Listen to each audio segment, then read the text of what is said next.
start this. So originally,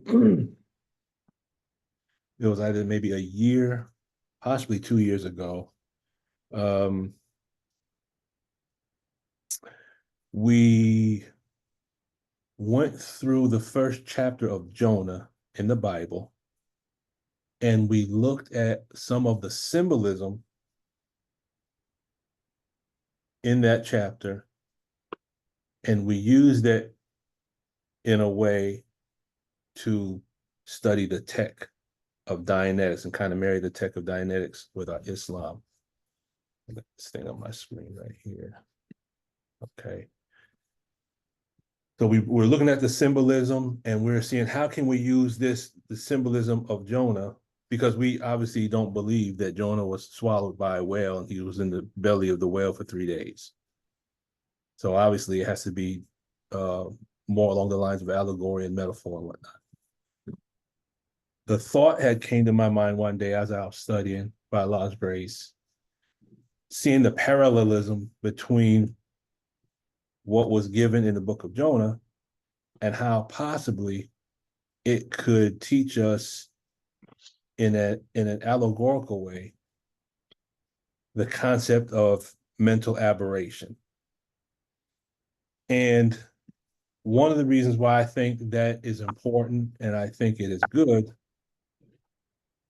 is because of the fact that if we have family members that are neither in the Church of Scientology nor are they in the Nation of Islam, 9 times out of 10, our family or friends either have been or still are a part of the church. And this would allow us to give them the information that we are studying from the perspective of the tech of the science of the mind, but we can give it to them through the language of the Bible. Does that make sense? Okay. The Most Honorable Elijah Muhammad said that when you give a baby a bottle, put some Islam in it. And what we can learn from that is whenever we want to speak, whenever we want to teach someone that which Allah has blessed us to receive, and we have to deliver that message to individuals that may not be of the same school of thought, then what we should be able to do is give them the wisdom that's found in our teachings, but place it in the language of those that need to hear it. Does that make sense?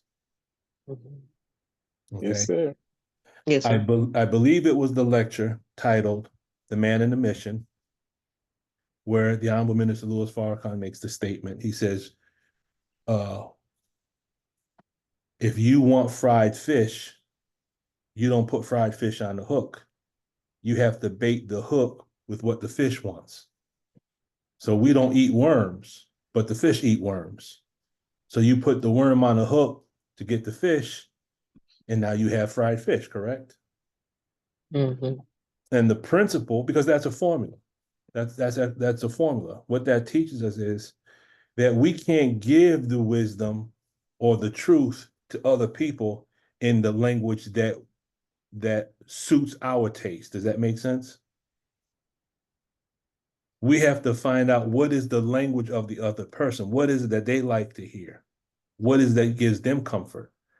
And if the Bible is a book that gives them comfort, then why not use the Bible in order to attract that individual and then place the truth in that, so that not only are they getting the wisdom from the perspective that they find appealing, but the truth is getting in at the same time. So the truth represents the hook.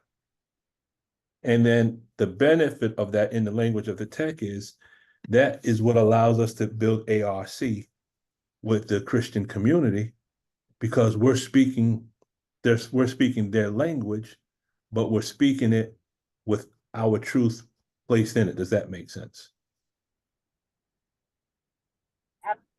Yes. Okay. Yes. Now, another benefit of that is this. Going back to page 90, one of my favorite quotes by the Most Honorable Elijah Muhammad is that in order to say that what you learned is the truth or your teaching is true, you must learn the scriptures of the other religions. I'm paraphrasing it. That same principle applies to if we get into a conversation with a Buddhist. So we know from the we should know from the Buddhist perspective what book is it that they read or what principles do they follow, because when you get to the root of the principles of truth, it's really the same principles that we follow. It's just delivered in a different language with different symbolism. And if we're able to speak to a Buddhist and speak the language of their book, but we can put our truth in that language. It's not that we're deceiving. It's just that we know we should be able to speak all the languages. Does that make sense? Yes, Okay. sir. I was recently reading through a book I haven't read in a long time. There's a book called who's heard of the Circle 7 Quran? That's the book uh, that is read by the More Science Temple. Mm-mm. There's No. one there's the book. Go ahead, Sister Peggy. Okay. That book is a great book to read. But there's one chapter in particular, when you read it, you say, oh wow, that right there is that is the science of the mind right there.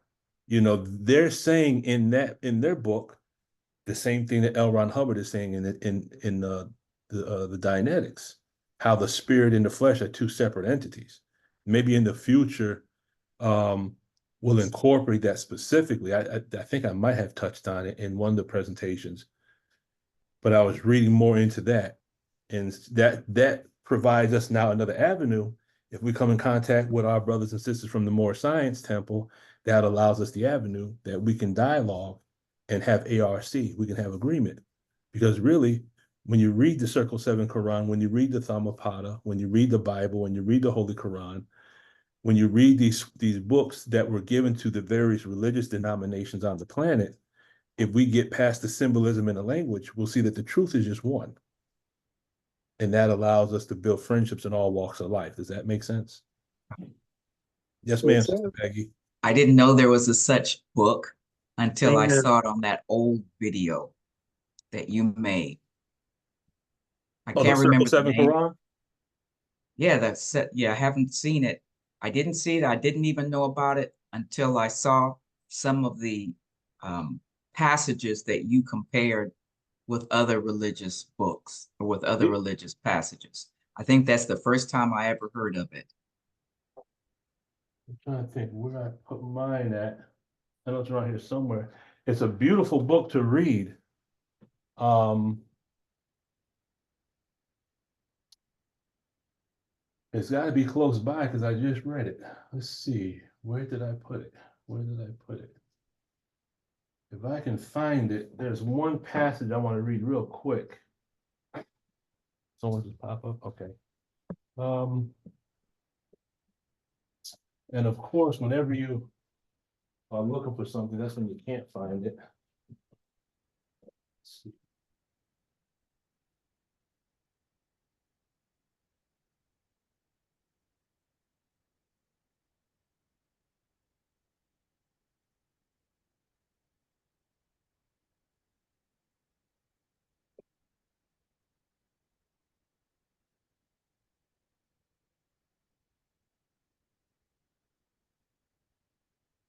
Yeah, I must have put it down somewhere after I was reading it. If by some remote chance I can remember where I put it at, I'll just read a small passage from it. But when you read it, I mean, you can see the similarity between the tech. That's crazy because I normally have it right here. Okay, well, I guess I'll just have to worry about that another time.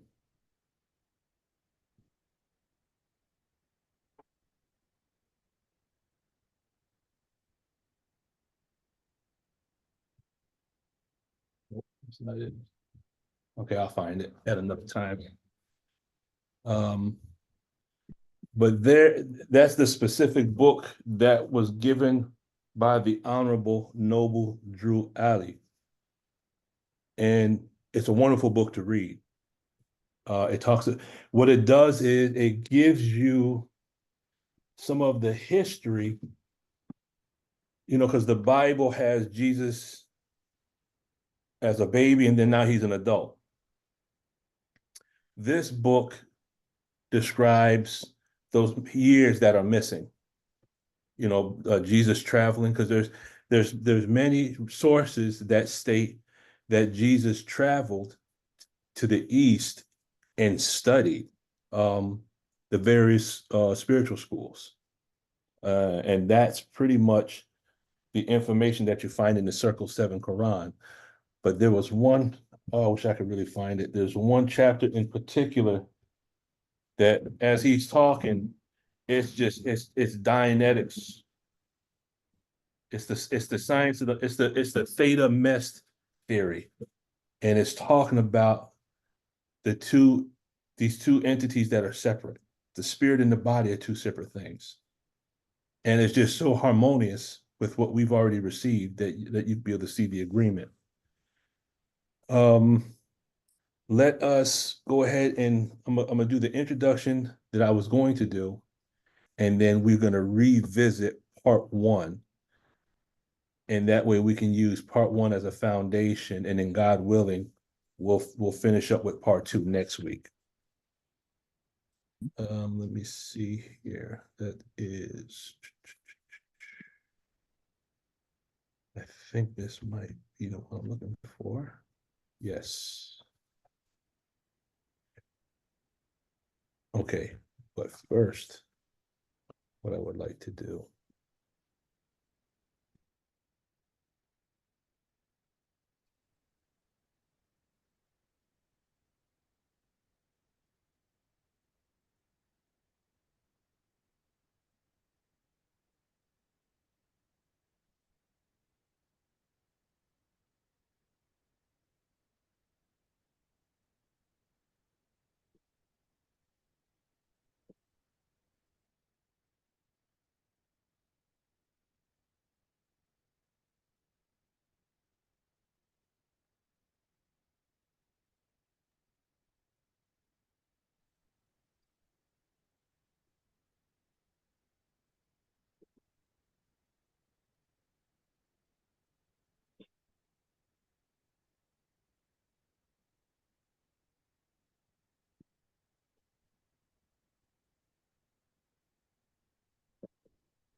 All right, so now you can hear me. All right. Can everyone see my screen? Yes. Yes. Okay. That's the Let PowerPoint. me do this. So this is a quote that was given to me by Brother Remy. And this is a quote from the Honorable Minister Louis Farrakhan at the second auditor's graduation, Savior's Day 2013. It says, quote, words from our leader. Some of my critics, they're upset that I found something in Dianetics. I say, well, all that I have, they say I got from the Honorable Elijah Muhammad. Good. Good for you. And I guess he gave them one clap. Boom. That's about all you get from me because you sound like a jackass to me. All that Elijah Muhammad needed was in what Master Fard Muhammad gave him. You tell me why Master Fard Muhammad gave him 104 books to go study to prepare him for his assignment. It isn't that it wasn't there, but sometimes you need help to decode something that you have, but have not been able yet with your limited understanding to decode it. Does that make sense? Yes. So the fact that we're using Dianetics as a tool does not take away from what the Most Honorable Elijah Muhammad gave us. Because if what the Most Honorable Elijah Muhammad gave us was not sufficient, we wouldn't have an Honorable Minister Louis Farrakhan, correct? Mhm. So the deficiency is not in the teachings. The deficiency is in the students, I would say, but that makes sense. There's something in us that has disallowed us to take the teachings and to manifest it in the way that the Honorable Minister Louis Farrakhan has manifested. Would you agree with that? Yes. Okay. So it's not taking away from our teachings. You can't take away from our teachings. Mhm. Okay.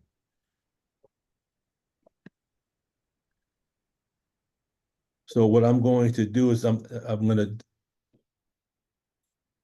gonna deal with the first part of going into an understanding of the concept of a parable and its relationship to the tech that's found in Dianetics.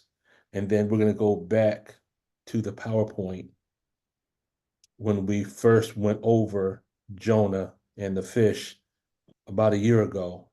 And we're going to cover as much as chapter 1 we can cover.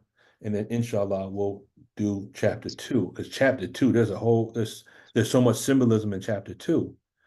And that symbolism, as I was going through and looking at the different ayats, it lines up with the Holy Quran, and it lines up with the tech of Dianetics so perfectly that you could literally speak with a family member, and if you talk to them about Jonah and then you know how to lay that wisdom in there, I would almost say you could process them or give them a greater understanding of how the mind works by using the Bible, specifically the book of Jonah. Does that make sense?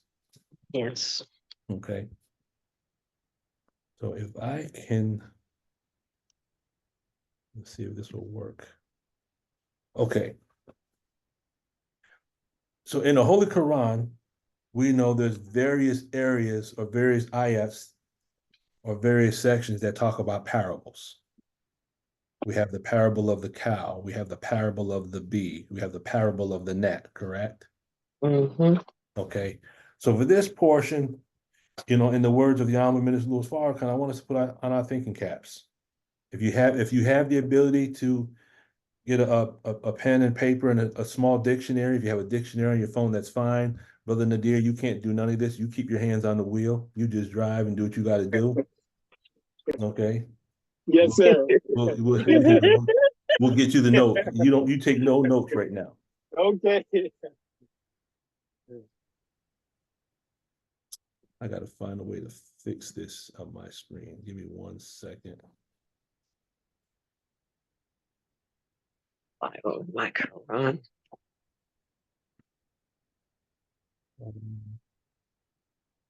Why will this not gonna let me do it? Okay. Much of this begins, the very first ayah I can remember reading of the Holy Quran is, give me 1 second, please.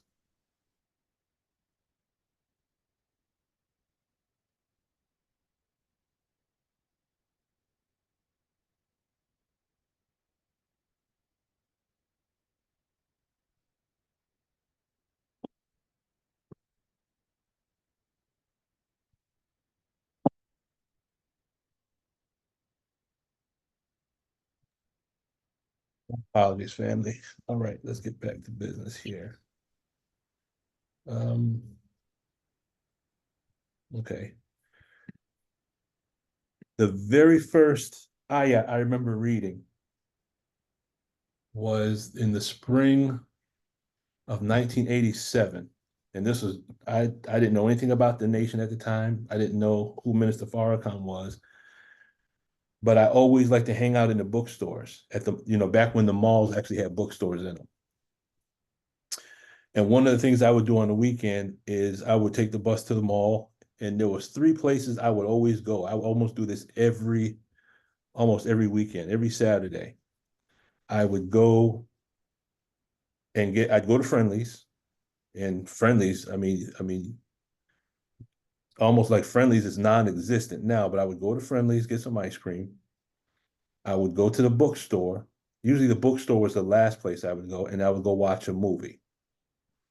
And when I would go to the bookstore, I would always hang out in the New Age section. I like reading books on spirituality and astrology, which we know we don't involve ourselves in that now, but at that time period, I was always had my head in the books. One day in particular, I still remember this. It was almost like something inside of me guided me to the bookshelf where the Bibles were, to the bottom of the shelf. And I was just guided to the one book in particular that I had never heard of, never seen it before, but something inside me said, pull that book out and just look and just open it. And by Allah's grace, it was actually the Holy Quran. And one of the first ayats I remember reading was Surah number 2, ayat number 26, which it talks about the parable of the gnat. Does everyone follow? Okay. And Yes, sir. it says, huh? Yes, sir. Okay. It says, Allah disdains not to set forth any parable, a gnat, or anything above that. And those and those who believe, they know that it is the truth from their Lord. And those that disbelieve, they say, what is it that Allah means by this parable? And my whole life, that one ayah has stayed with me. And to me, it means, now I'm going to assume at that time period, during the time of Prophet Muhammad, peace be upon him, the gnat was probably one of the smallest things that people were familiar with, correct? Mm-hmm. And then anything above that would be anything above that. And I almost want to think that if we were to use that same context today, we might say, instead of the parable of the gnat, we could say the parable of the atom or the parable of the quark. Does that make sense? Because a quark is smaller than an atom, yes? Yes, sir. Okay. Oh, the doctor's with us. Assalamu alaikum, brother Wadud. Wa alaikum salam, sir. So if we said the parable of the quark or anything above that, that would kind of be similar to the parable of the gnat or anything above that, correct? Does everyone follow that? Yes, sir, I do. Okay. So what I wanted to do first, I wanted to clear the word parable in Arabic and show the various layers of what the word means. And then that's going to set us up to go into the first chapter of Jonah, and we're going to revisit the symbolism in the book of Jonah. But in Arabic, the word parable is methala, and it means to make similar, to be analogous, to represent pictorially or graphically, to portray as a painting or a sculpture, to be an adage, metaphor, proverb, simile, or allegory. Okay.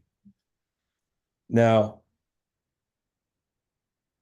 when you look at the word parable and the Arabic equivalent methala, and if you study the tech of Dianetics, and if you know what a demo kit is, this word in Arabic is describing what a demo kit is.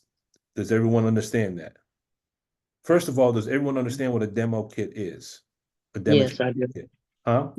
Would you Yes. define it again? Yes, sir. Yes, I will.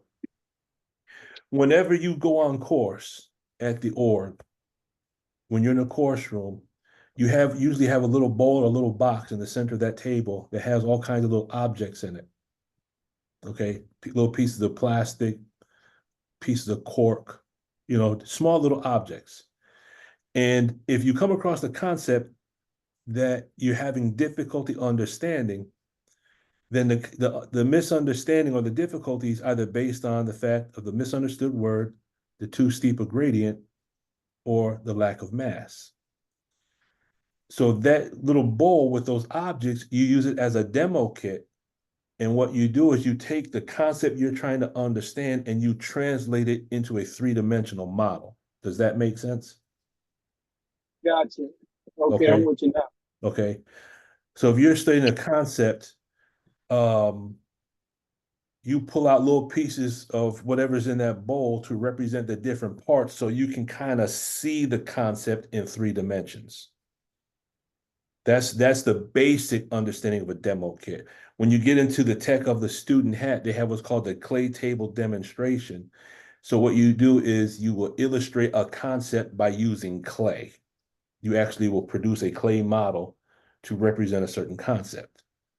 And I found that interesting that in the study of the student hat, which teaches you how to study using both aspects of your brain, both left brain and right brain, it kind of reminded me of forming man from clay that's found in the Holy Quran. There's a parallel there with the significance of clay. So that little bowl of trinkets, of objects, is used to translate the concept into 3D. And that's why we say that the universe is Allah's demo kit. When you look at the problem book, it's talking about the planets and the solar system. But could we say that the planets and the solar system is the demo kit of Allah? Is Allah communicating other levels of knowledge, wisdom, and understanding through the symbolism of the universe? Or are these just planets that are rotating and they have no other significance? I personally believe that as we study the universe, as we study physics, and as we study anatomy, as we study chemistry, this represents a physical reality that we have to study and learn, but through these objects, Allah can communicate higher levels of thought and wisdom and understanding to us through whatever it is that we study. Does that make sense? Mm-hmm. Yes, sir. I follow. Okay. Yeah. So when you look at specifically here, to represent something in a picture or to represent it as a sculpture, then as a picture, you're talking about 2 dimensions. And as a sculpture, you're talking about 3 dimensions. Okay. That's what you actually do in the student hat technology. You're taking a concept and you're representing it in a picture or in a sculpture. It's just interesting how that is the same as the word parable. Now, to represent something graphically, the way I perceive the word graphically, using a graph, this is on a level of mathematics. Does that make sense? Uh,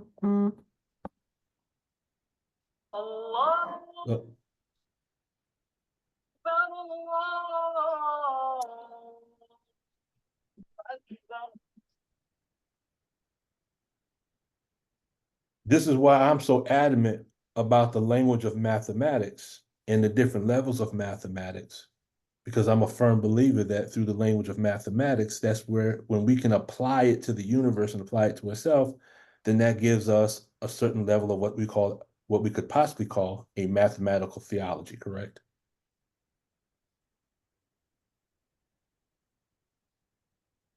Okay, family, I got to work with me here. I can't see everyone, so I can only go based on what I'm hearing. Yes, sir. Okay, thank you. Yeah, I have to look up the word theology to be able to agree. So give me a moment. Well, interesting way to look at it is if you take the word mathematical and then the word theology. Theo represents God, and ology is the study of. So on a basic level, the word theology is the study of God.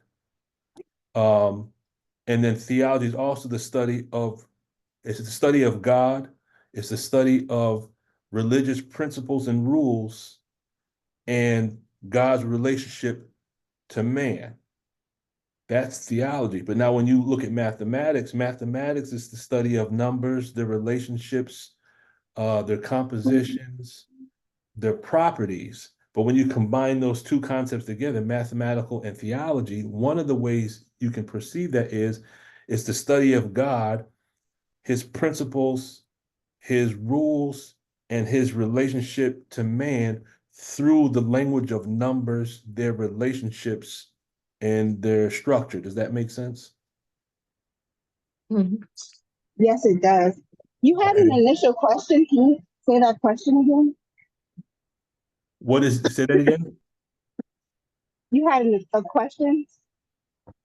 What is mathematical theology? Was that? No. Um, you wanted us to answer to the question. I just don't remember what the question was. Well, I didn't hear it maybe here. we'll come back around to it. Okay. And then by that same definition, if you take the word mathematics, which is a broad term, that could represent various concepts. Can we say that chemistry is mathematics? Yes, sir. Absolutely. Yes, sir. Yes, Absolutely. sir. Yeah. So then remember the law of substitution. Can I take the word chemistry and substitute it for the word mathematics then? And if I can, then problem number 13, we could look at that from the perspective of after learning Islam, which is chemistry, and chemistry is Islam. It stands true. Because chemistry is mathematics and mathematics is chemistry. We can say after learning algebra, which is Islam, and Islam is algebra. We can say geometry is Islam, and Islam. So you see how we can look at the various levels of mathematics now, and study our mathematical theology through the study of the various levels of mathematics. Does that kind of make sense? Mhm. Okay. But what we want to do is we want to go a little bit deeper into the specific word parable, and then we're going to hit Jonah. So when you look at the word parable, I found it interesting that the first part of the word parable, looking at the word methala, the first four letters is math. That's just one of the first things that stood out to me, the word math. But an interesting way of remembering it, I'll get to. Again, so your picture is 2 dimensions, sculpture is 3 dimensions. Graphically, you have the mathematics. This is got to.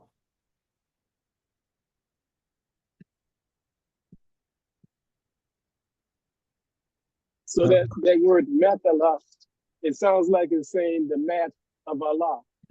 Thank you, brother. I didn't pick up on that one, but yes, sir. We'll take that one. We will definitely take that one.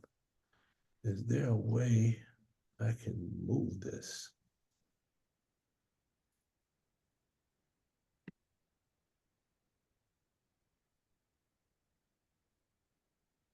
Okay. So the word parable in Arabic is methala, and methala is the same as a demo kit. So in mathematics, you have what's called the transitive law. If A equals B and B equals C, then A has to equal C. Does that make sense? Yes, sir. Okay. The Honorable Minister Louis Farrakhan said it like this once before. He says, if side angle side of one triangle is equal to side angle side of the other triangle, then both of those triangles are congruent, correct? Okay, Right. that's the same concept. We're just using words from one school of thought. We're finding one of the meanings of the word, and then that word has ARC with a concept that's found in another school of thought. Then what we have done is we have found a one-to-one correspondence between two different schools of thought, showing that they have agreement with regards to this one concept. Do you follow? Yes. Okay. Yeah.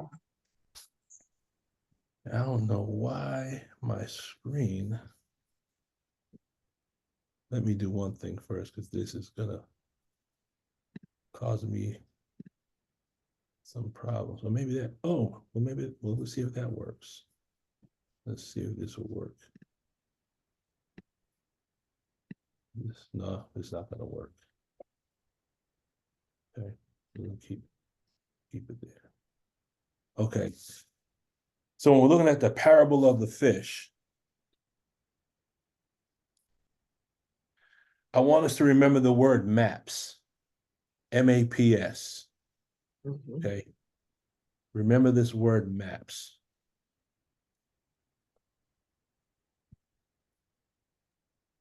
So what is a map? If you look up the word map in Merriam-Webster dictionary, it's a representation of the celestial sphere or a part of it. Does everyone follow? Mhm. Now, let's think outside the box here for a minute. In the words of the Honorable Minister Louis Farrakhan, whoever controls the diameter of your thinking controls the circumference of your activity, right? That's right. So Correct. if we ask questions that are outside our sphere of understanding, then that's how we can make the diameter of our thinking longer. What effect will that have on the circumference of our activity? Widen it. It widens it. It makes that circle bigger. So when it says a representation of the celestial sphere, what comes to mind when we talk about the celestial sphere? When Wow. you talk about This is celestial, wide. Well, let's raise our hands if we can. That way I can keep it. I can call on everyone in Yes. order. Mhm. Sister Patricia. assalamu alaikum, sir. Walaikum salam. The celestial, that's the outline of the body, isn't it? Say what? The outline of the body. The celestial, the outline of the body. How so? Okay, so I mean the celestial, not the spirit part, Mm-hmm. because if you take your body and the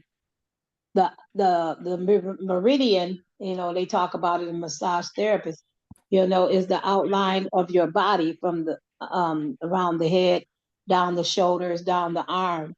Mm-hmm. And that was the sensitive touch of everything. And so I was looking at that as saying when you said the outer, so you're saying whatever is the from the outside coming in, if you're looking at it as that, so whatever you're receiving from the outside in. Did that make sense? Okay. We're gonna hold on to that thought because I can see where that is going to align with where we're going. I just didn't look at it from that perspective, but we'll hold on to that for just a minute. Anyone else with the word celestial, the concept of celestial sphere? Anything come to I'll mind? try. I'll Hmm? try. Yes. When you're speaking of the map, the celestial map, it's the like the zodiac and the constellations in the in the celestial sphere. Okay. So that's it is such. I mean, that's the what comes to my mind is that when the our solar system moves through the 12 constellations, Mm-hmm. which accounts for our whole celestial sphere, Okay. which a lot of that, when the Quran speaks of Sirius Mm-hmm. and the different stars, in the certain constellations, as the Earth and the Sun move through um, that that sphere. Mm-hmm. I mean, that's what the ancients mapped out the celestials. That's where the knowledge of the celestial sphere came from, the maps and the calendars of the ancients, right? Yes, sir. Right? And since you Oh, and since you mentioned that, I'll share this just so we can have it. Something interesting that will go along with that. The length of time, at what as the brother was speaking about, we have the 12 constellations of the zodiac, and what happens is, um, the Earth points to particular constellations at particular times, and the length of time of what's called a celestial year is the amount of time it takes for the Earth to pass through all 12 signs of the zodiac. Does that make sense? Yes. Okay, now yes. here's an interesting thought. If you look up the time of a celestial year, it is 25,920 years. That's one celestial year. Does that make sense? Mhm. 25,920. Now, here's what I want us to do. Everyone who has a calculator, pull out your calculator if you have one. If you have it on your phone or if you have one on the desk, whatnot. Mhm. So who has calculators handy? Who, or do I have at least one person that has a calculator? Yes, sir, I do. Okay. Now, what I was taught when I was dealing with when I was studying pulmonology was that the average breath per minute is 18. Would you agree with that, Dr. Wadud? Is 18 a good number we could use? I'm sorry. Yes, sir. We can. I gotta make certain I'm not on mute. Yes, sir. Okay. That's a good number. Okay, so 18 is the average breaths per minute. So now, what we have to multiply 18 by to find out how many breaths we would get in 1 hour?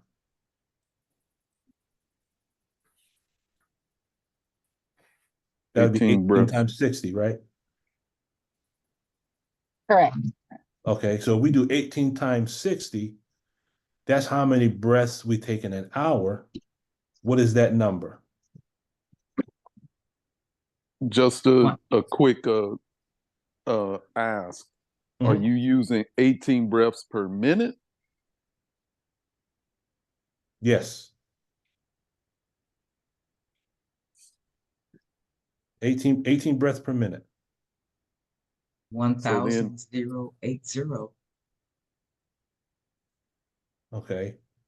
So if we use the number of 18 breaths per minute, we get 1,080 breaths per hour, correct? yes, sir. Okay. Now, let me get this correct here.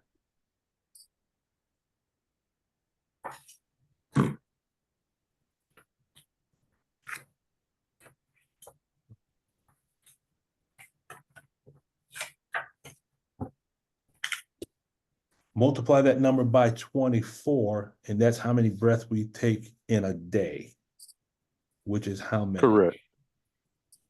25,920. Mm. Okay. Maybe it's just a coincidence. So now we have the number of breaths that we take, and this is kind of just going off on a tangent, but it's based on what brother brought up with the celestial sphere. So now we have two things we can look at. There's many more, but we'll deal with those at another time. we know that the amount of time it takes for the sunlight to leave the sun and strike the earth is the same amount of time it takes for blood to circulate through the body, correct? 8 minutes and 20 seconds. And now we're Correct. showing that the number of breaths we take in one day is equivalent in numbers to the number of years it takes for our planet to go through the whole celestial sphere. Does that make sense? Some bean pie. All right, you said bean pie. What's up with bean pie? I apologize. I thought I was on mute. My That's okay. grandson is asking me for some bean pie. Okay. No, you just you sometimes you say bean pie, you might re-stimulate a lot of us. Okay. When I was thinking of celestial sphere, I think of the mind. Okay, the heavens and the earth, correct? Mhm. Okay. It's also a diagram or other visual representation that shows the position of the parts of something, the relative position of the parts of something, correct? Correct. But also in mathematics, the word function comes up, and a function is simply when you input a number, it produces an output. So you're mapping an input to an output. Okay. It means to assign something such as a set or an element in a mathematical or exact correspondence. Does that make sense?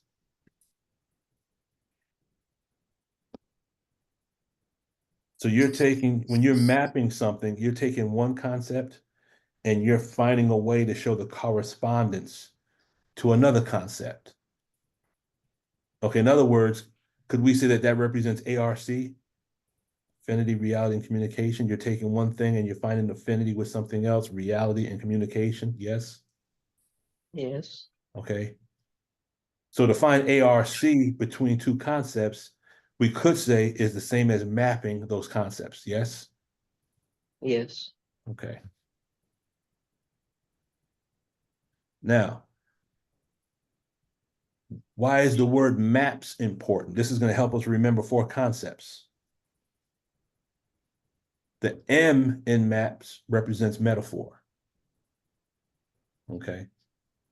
What's a metaphor? It's a figure of speech in which one word or phrase denoting one kind of object or idea is used in place of another to suggest a likeness or analogy between them. Parallel. And I got to find a way. Somehow I'm going to figure this out one day. Okay. An allegory is the expression by means of symbolic fictional figures and actions of truths or generalizations about human existence. So a metaphor is a figure of speech. Okay. So you're taking a word or phrase that's describing one thing and using it in place of another. It's kind of like using the law of substitution. Does that make sense? Yes. Yes. Okay. The allegory is when you're using symbolic figures that represent truths. Okay. Has anyone ever heard of Plato's allegory of the cave? Yes, no? No, sir. No. Okay. I'm not familiar. Well, in the study of philosophy, there's a thing called the allegory of the cave. And what Plato said was that he used this picture of people, and now mock this up in your mind as I'm describing it, mock this up in your mind. He says there's people in a cave and they're facing the rear of the cave. Okay. Behind them is a fire that's producing shadows on the wall. The people in the cave are looking at the shadows, but they think the shadows is reality. They're looking at the shadows as if that's how life really is. But what they don't realize is there's things going on behind them that's producing those images. And once they can turn around and see the true reality and leave the cave, then they will realize that the whole time in their life, they've been trapped in a cave looking at a reality, looking at that which they thought was reality, which was not real. And that's how life really is. We've been taught to look at life a certain way. We came into the teachings of Most High Elijah Muhammad through the Honorable Minister Louis Farrakhan, and we realized that the way we were living our life is not at all what our life was about, correct? Mm-hmm. Okay. Right. So for those that have never heard that before, go and study Plato's Allegory of the Cave, and it give you more details about it, but you'll see how it applies to life. When you look at a proverb is a saying, often in metaphorical form, that embodies a common observation. Okay, so here's a metaphorical statement. When you give a baby a bottle, put some Islam in it. Okay, now if you took that literally, someone might say, well, how do you put Islam in a bottle? You follow what I'm saying? Mm-hmm. It's like all of us have experienced this once before. I know at least once. We'll all be able to bear witness to this. We might have been in a room, it might have been at work or at school or anywhere, and we're talking to a friend or a family member. Someone comes into the room and we don't want them to know our business, so we switch our language. And we switch it in such a way that only our family member or friend knows what we're talking about, and the other person that might be listening might not have a clue as to what we're saying. Does that make sense? Yes. Yes, sir. Absolutely. Okay. And have you noticed that we do this without even thinking? And we never rehearsed with the other person that if I talk about this, this is what I'm really talking about. It's just something in us that knows that when this is connected to this. Okay. That's kind of like a proverb. Hmm. And then a simile, I'm gonna figure out how to do this with my computer. Let's see. This is annoying me. Okay. A simile is a figure of speech comparing two unlike things that is often introduced by the word like or the word as. Like if I said, you know, my heart was light, was light as a feather. Okay. I'm comparing my heart to a feather, and these two things can't be compared at all, but I'm using two things in the form of a simile. Does that make sense? Mm-hmm. Okay. Yes, sir. So when you think of the word parable, think of the word maps. Think of metaphor, allegory, proverb, and a simile. Okay. Hmm. Why is that relevant? Okay.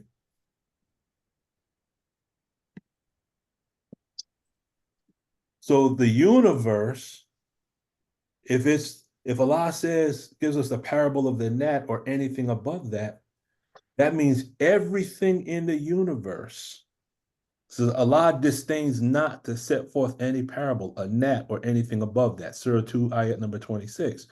So everything in the universe we could say is Allah speaking through the language of metaphor, through the language of allegory, through the concept of proverb, and through the concept of simile. Does that make sense? Yes, sir. Okay. Remember, we're told Allah is a scientist who speaks in the language of formulae. Well, metaphor, allegory, proverb, and simile are formulae in a pictorial form, correct? Could we say that? Yes. Okay. Sister Ania.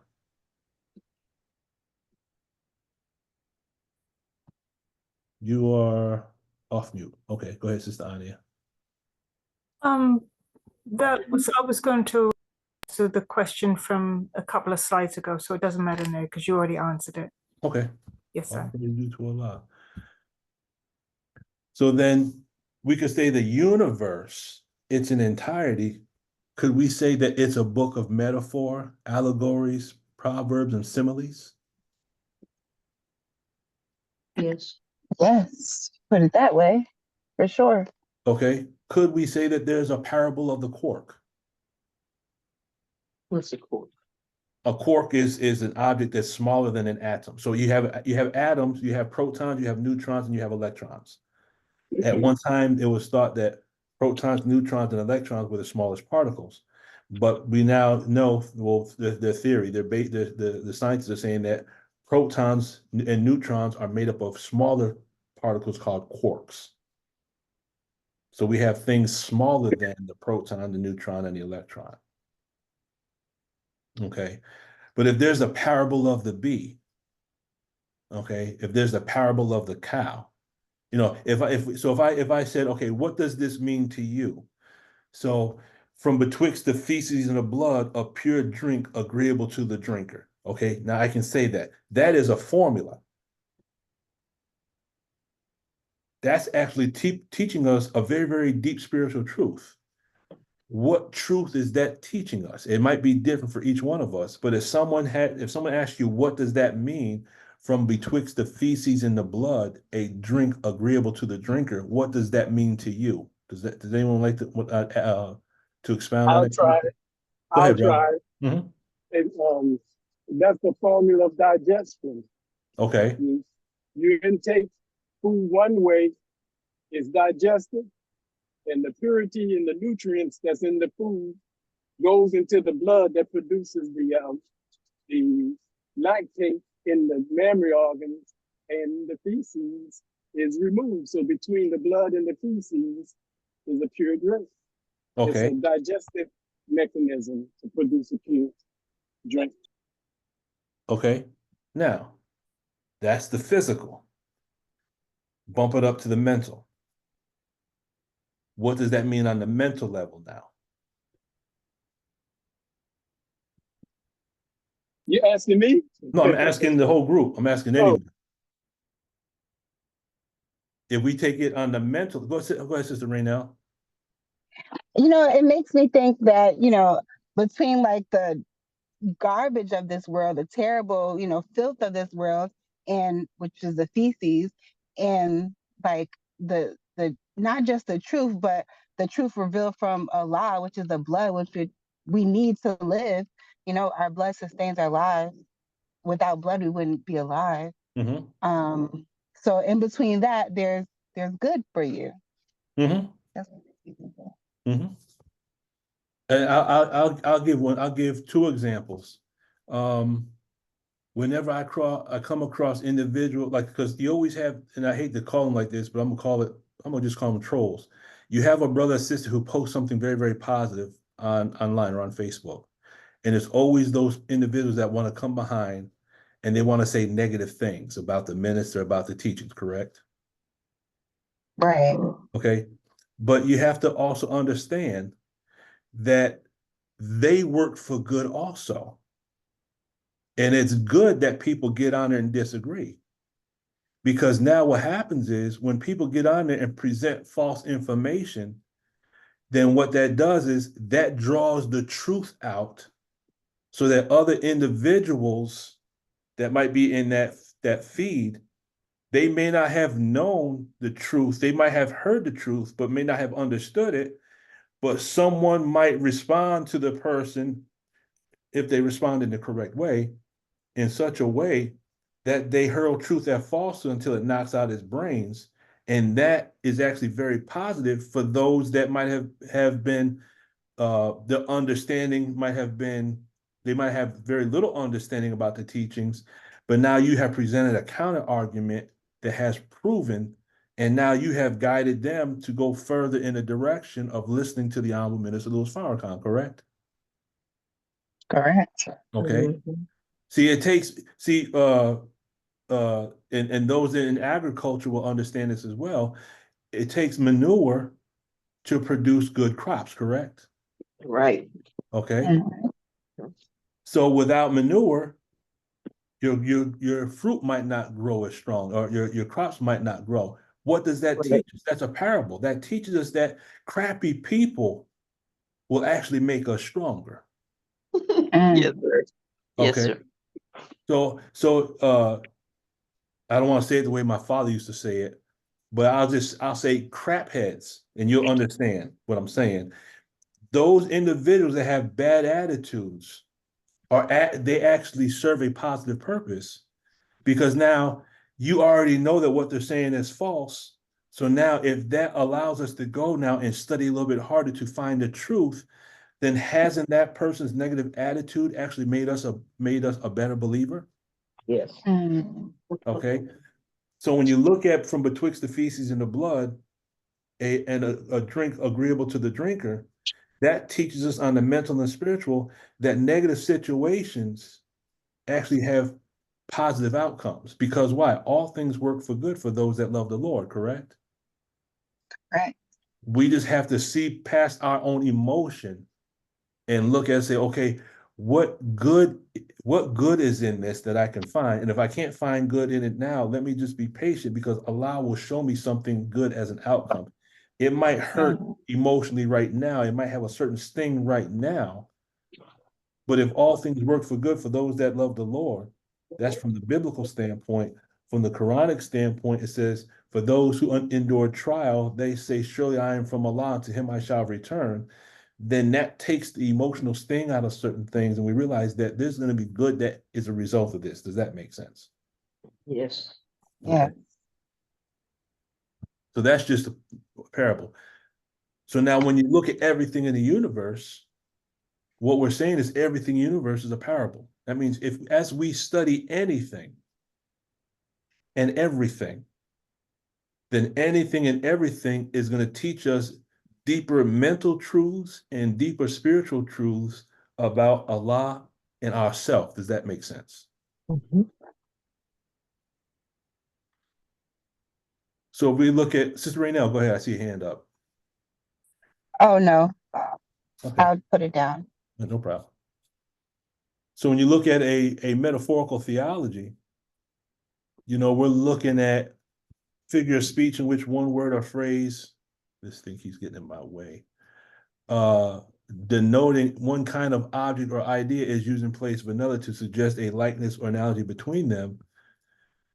Then we're saying through the language of metaphor, Allah could be using the creation and all its elements as a form of communication that is suggesting to us that there is an analogy or likeness between ourselves and our universe.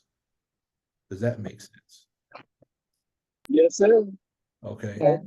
Does the Quran say? Go ahead, brother. It made me think about it's in the Quran. It said that there are signs in the heavens and the earth for those who believe. Mm-hmm. Yes, sir. And the Honorable Minister Louis Farrakhan also said that anytime you study, I'm paraphrasing it, put Allah at the center of your educational system and also study the subject as if you're studying yourself. The universe is the microcosm and we're the universe is the macrocosm and we're the microcosm, correct?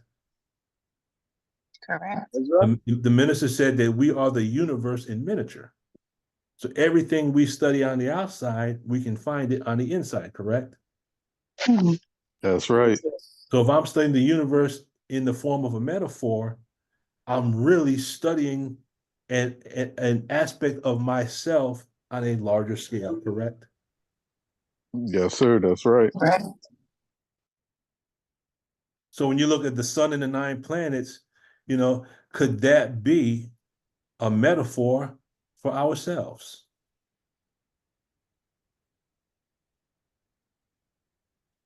As we study the sun and the 9 planets, can we learn different things about ourselves?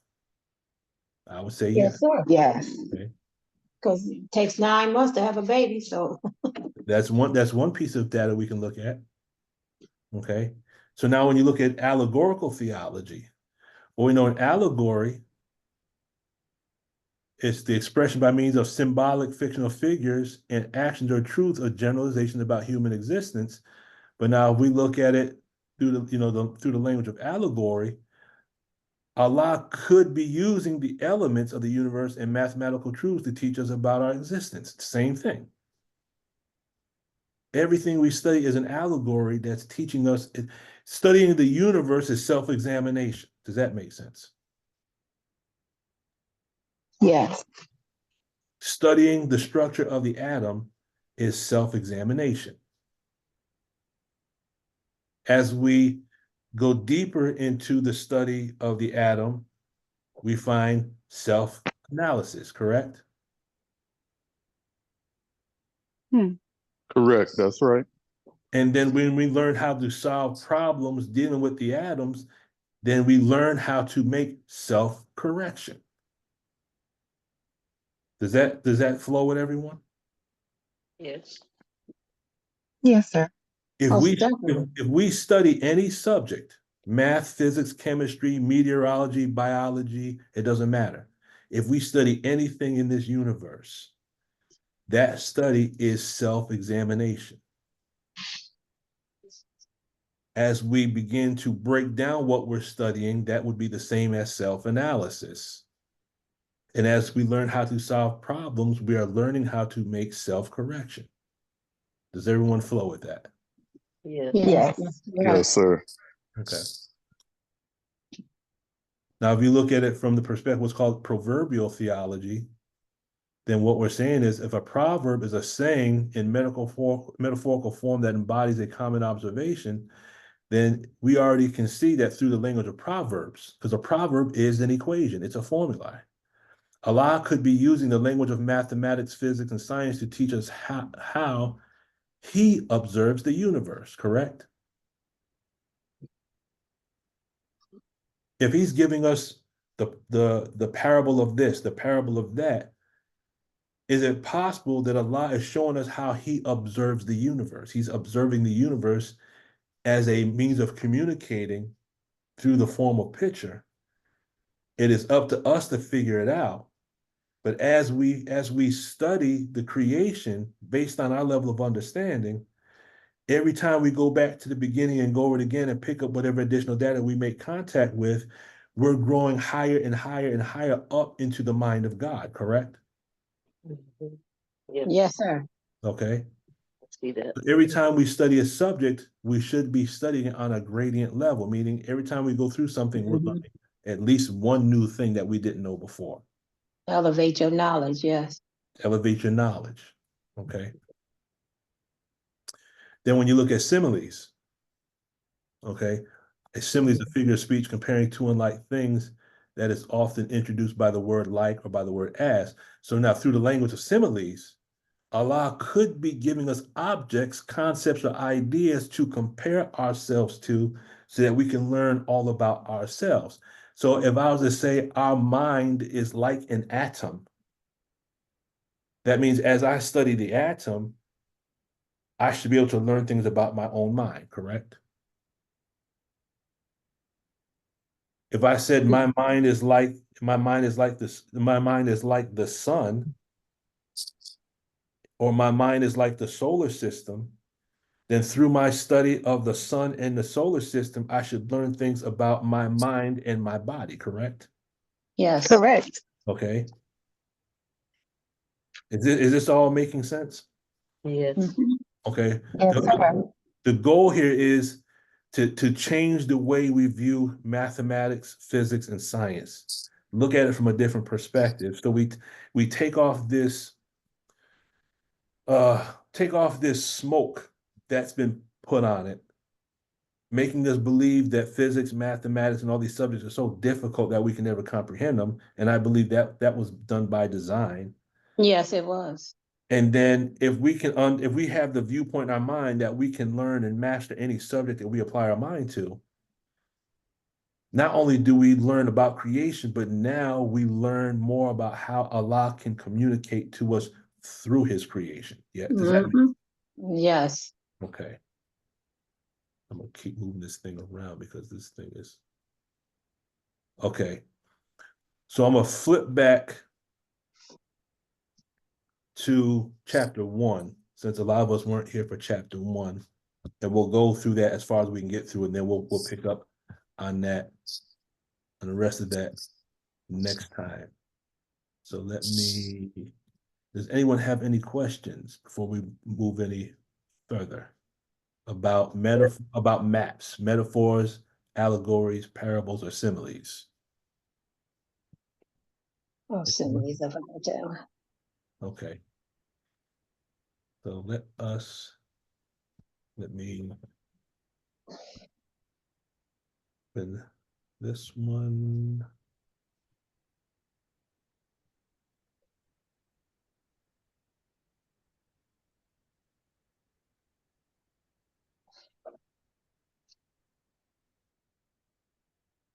Okay, here we go. So we will review this because the majority of people here were not present when we covered this before. Why my computer does this, I do not know. Oh boy.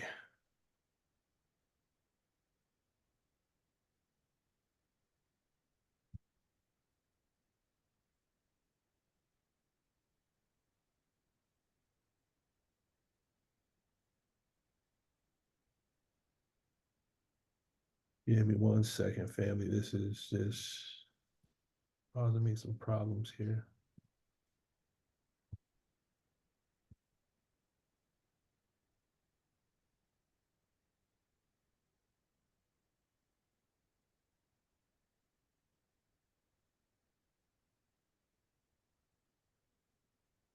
Gonna make that and that. Okay. Can everyone see my screen? Yes, sir. Yes, sir. I don't know why it will not let me move this thing out of the way. Okay. So the learning objectives. We're going to skip through allegory because we've already covered that. We're only going to deal with chapter 1. And we're going to find ARC between the Tech of Dianetics and the Book of Jonah in the King James Version of the Bible. And we're going to show how parables and allegories that are found in the Bible can be used to gain an understanding of how the mind operates. Okay, so we're going to basically read through the first chapter of Jonah, but we're going to look at this as if to say, this is teaching us about how. So what's going to happen is, as we go through this, you're going to find yourself, it is almost as if you're going to see within yourself, it's almost like a straight wire going back on your time track. You're going to see things on your time track. Does that make sense? Yeah. This is gonna make sense. Okay. The parables, allegories, and similes provided by the Bible, King James Version, as well as the Holy Quran. And really, this can be found in any book. If you go into Buddhism, you look at Dhammapada, you'll find this in the Dhammapada. If you study the Bhagavad Gita found in Hinduism, you're going to find this. As we said earlier, if you go into the Circle 7 Quran, the book that's used by the Moor Science Temple, you're going to find the same concept. If you look at the Baha'i religion, in the Baha'i religion, one of their books is called the Kitab al-Aqdas. You'll find the same thing there. All these books have agreement in them, okay? We're going to find symbolic representation that illustrate in symbolic form truths or generalizations about human existence and the different states of mind. This again will allow us to speak to our family who are in the church. We give them the tech. We can give them Islam, but we give it to them through the language of the Bible. Does that make sense? It's kind of like giving your grandchildren castor oil, but you put it in orange juice. Yes? Yes, sir. Oh my Okay. goodness. Okay. They don't even know the castor oil is in there. Okay. Oh, they know. I do. Okay, so here it is, who has revealed the book to thee. Some of its verses are decisive, they are the base of the book, and others are allegorical. So that's Holy Quran, Surah 3, verse 7. We're going to go through this very, very quickly. When we look at the word allegorical in Arabic, it means to make equal or similar. Isn't that the same as ARC? Yes. Because ARC is agreement, right? Mm-hmm. You're finding two things and you're finding an equivalence between the two? Right. Okay.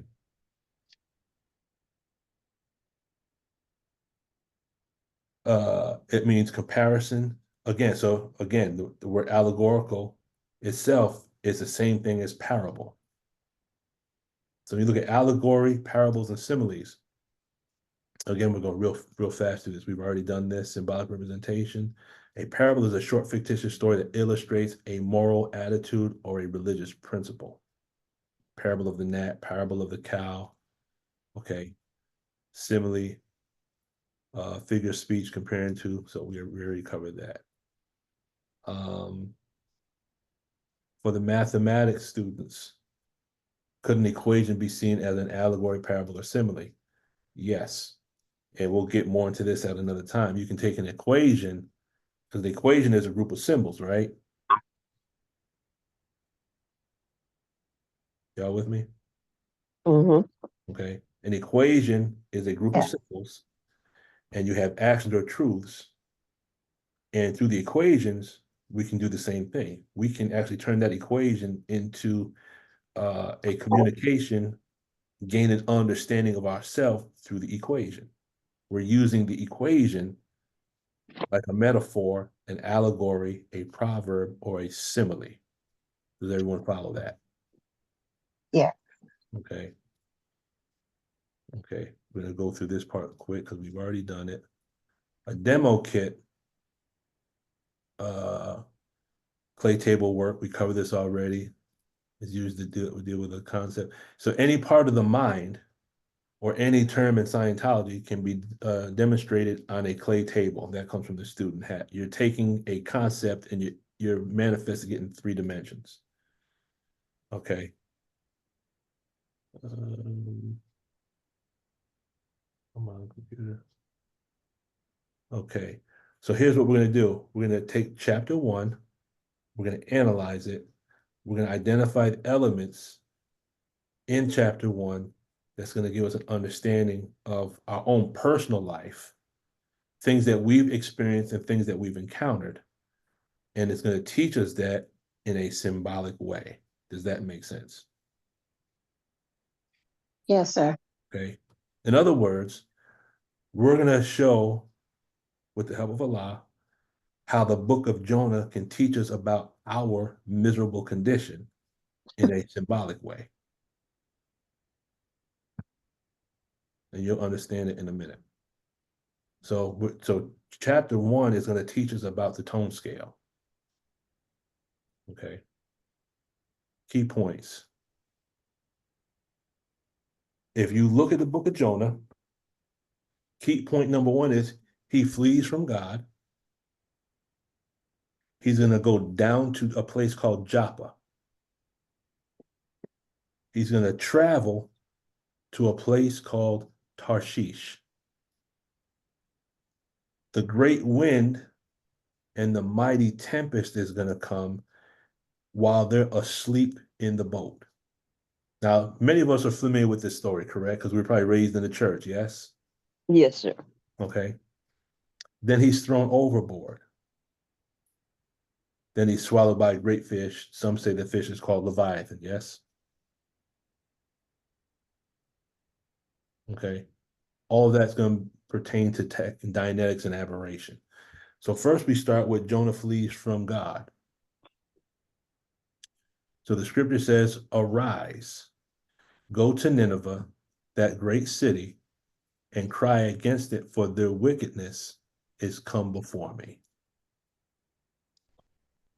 But Jonah rose up to flee unto Tarshish from the presence of the Lord, and went down to Joppa, and he found a ship going to Tarshish. So he paid the fare thereof, and went down into it to go with them unto Tarshish from the presence of the Lord. Now notice, in this verse, it's saying that once he fled from the presence of the Lord, which direction did he go?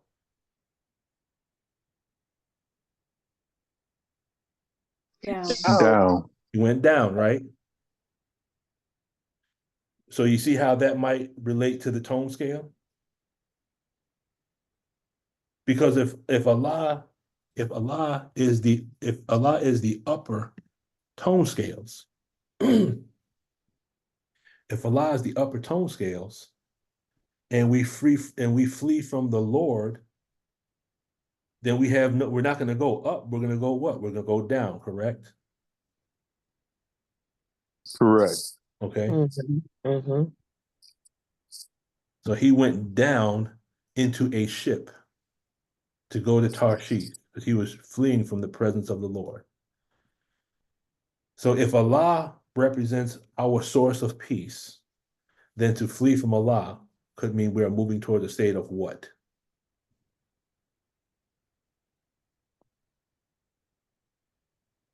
If Allah represents peace and we flee from Allah and we're going down the tone scale, then we're going we're going what? You're going to hell. Aberration. We are going to hell. But what's the Dianetic term for hell? Apathy. Aberrated to the 10th Aberration, power. aberrated, yes. So aberration and hell are the same thing. We're going to hell. We are Okay. going to hell. Mhm. So could this be a transition from the analytical mind to the reactive mind? So come on, please stop doing this. Okay. So when we look at the first part of Jonah, this thing is getting, what we're saying is the first and second verses of Jonah is describing the transition from the analytical mind to the reactive mind. Can you see how it represents that in a metaphorical way? Mm-hmm. Okay. So now let's look at the word Tarshish, because if we never clear this word, then it becomes one of those words we read in the Bible and we don't even know what the word means. So we just kind of go past it, right? That's right. And what happens when you go past the word you don't understand? Everything you read after that is a blank, right? Completely. And this is why we read some of the things in the Bible and they don't stick because we're not clear enough. That's right. Okay. Now, if you look at the word Tarshish considered to be a city involving a refinery. It's a building or location used for refining. So now we take this a step further. To refine means to free from impurities or unwanted material. To free from moral imperfection. Okay. To improve or perfect by pruning or polishing.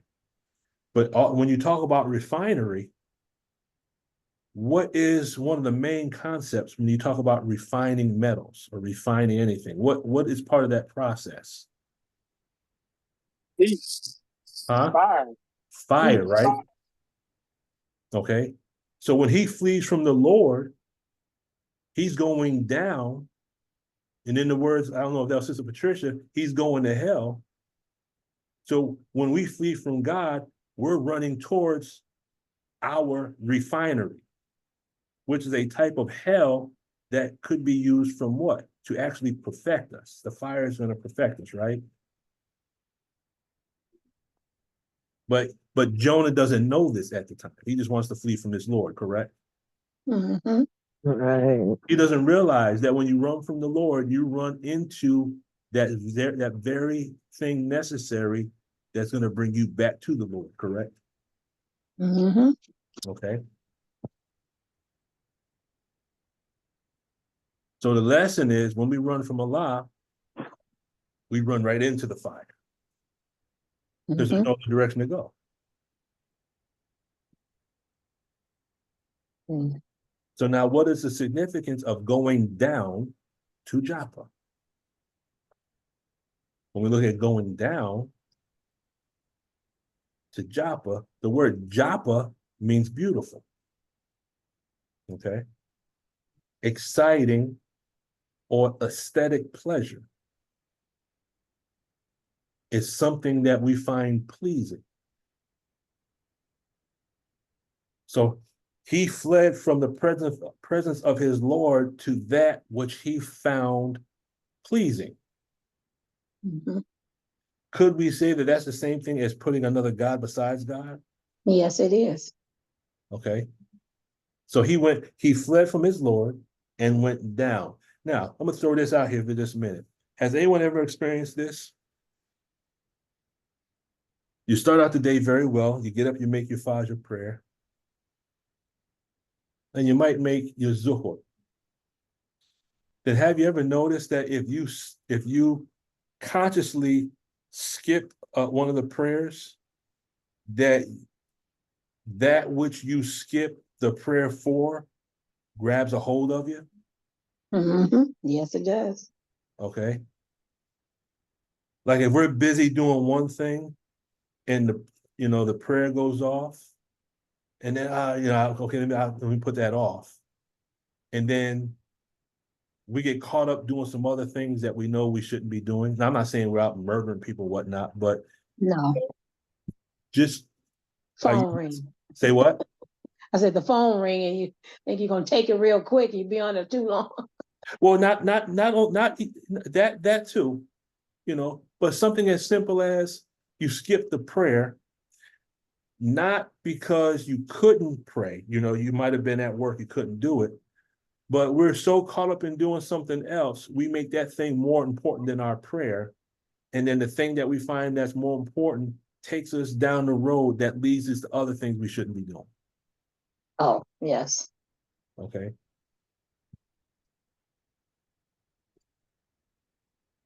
So going down in the book of Jonah is the same as what's called down tone in Dianetics. So, on the tone scale to go down scale, it says, one must decrease his power to observe. When we decrease our power to observe, that's the beginning of aberration. In various religions, that's called awareness. As soon as Allah is the mighty and the aware, correct? But when we're not aware of certain things, that's how we get ourselves in situations that can lead to us being in a bad situation, correct? Yes. Okay. How many of us have found ourselves doing certain things? And I know we've all made this mistake before. We know we should be fasting, and then we got a mouthful of bean pie, and then we say, "Oh man, I'm supposed to be fasting today."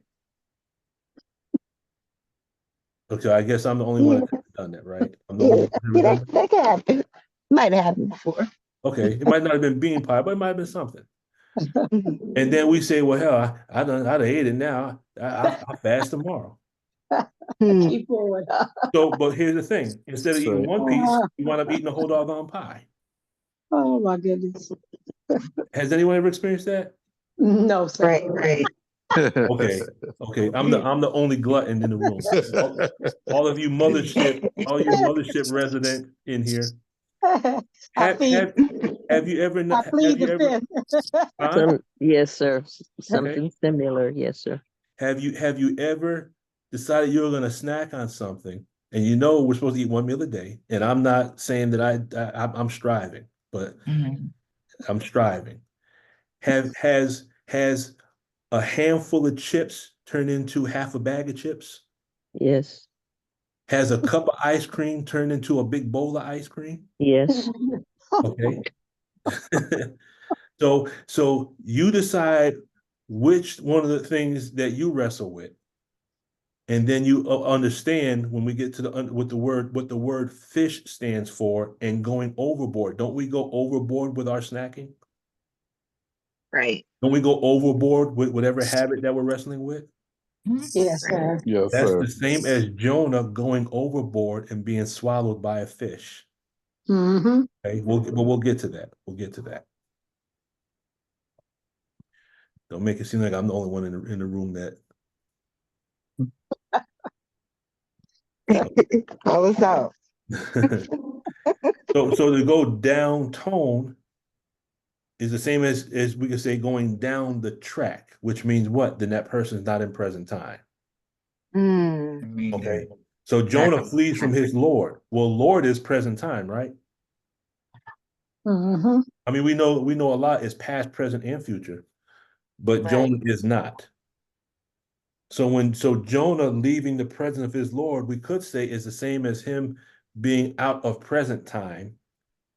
So when we go engage in behaviors we shouldn't be engaging in, could we say that we are not in present time? Yeah, like that sister was saying last week, she said when we think different thoughts in the midst of our prayer, we're not in present time. We're not in present time.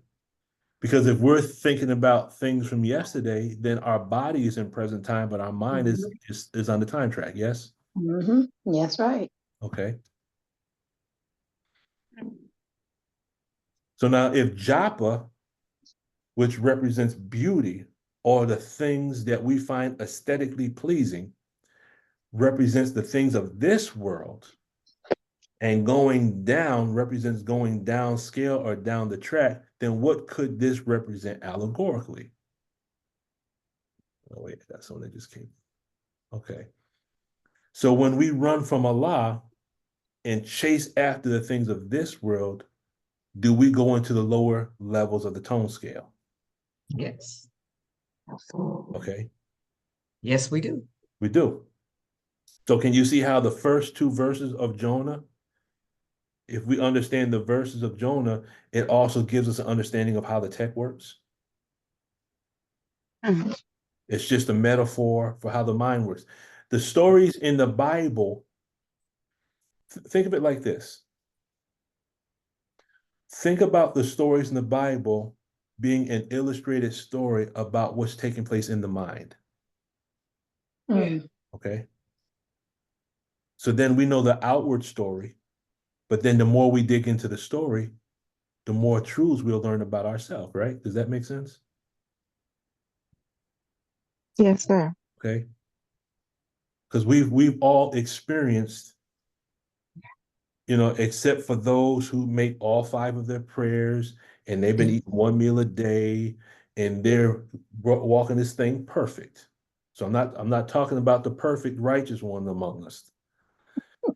But the rest of us, certain things happen, and then the wobble in our nature might cause us to even go out of our orbit. And then we find ourselves out in that field someplace, and then we gotta, by Allah's grace, we're able to come back. Does that make sense? Mm-hmm. That's right. Okay. Now the ship that goes to Tarshish. Okay. Could the ship that travels to Tarshish represent an emotion? Because if we're traveling to hell, isn't an emotion that takes us there? Absolutely. Okay. Watch how, can you see how all this is lining up right now? Yes. Mhm. Okay. Go ahead, Sister Peggy.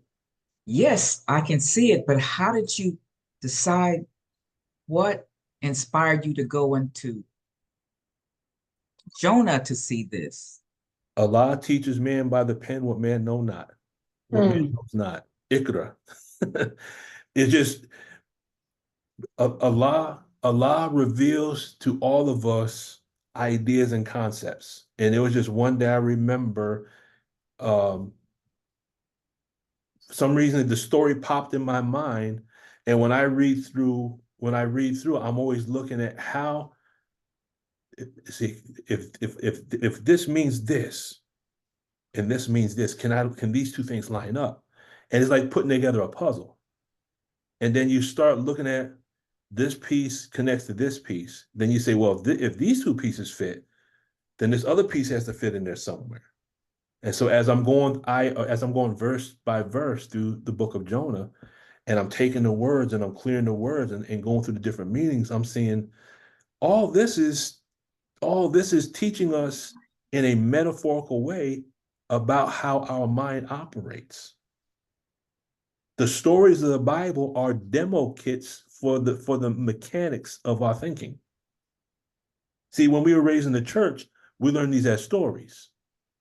We were never able to apply them. So now we just carry the stories around and we can talk about Jonah, we can talk about Job.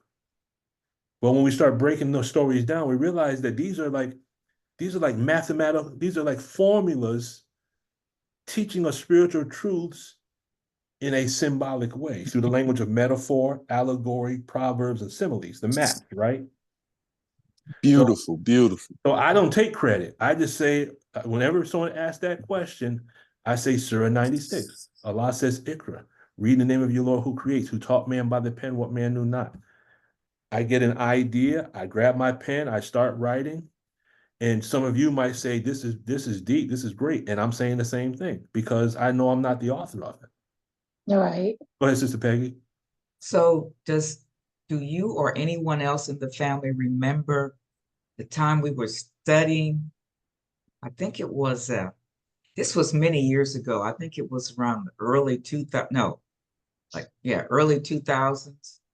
And we were studying about Jonah.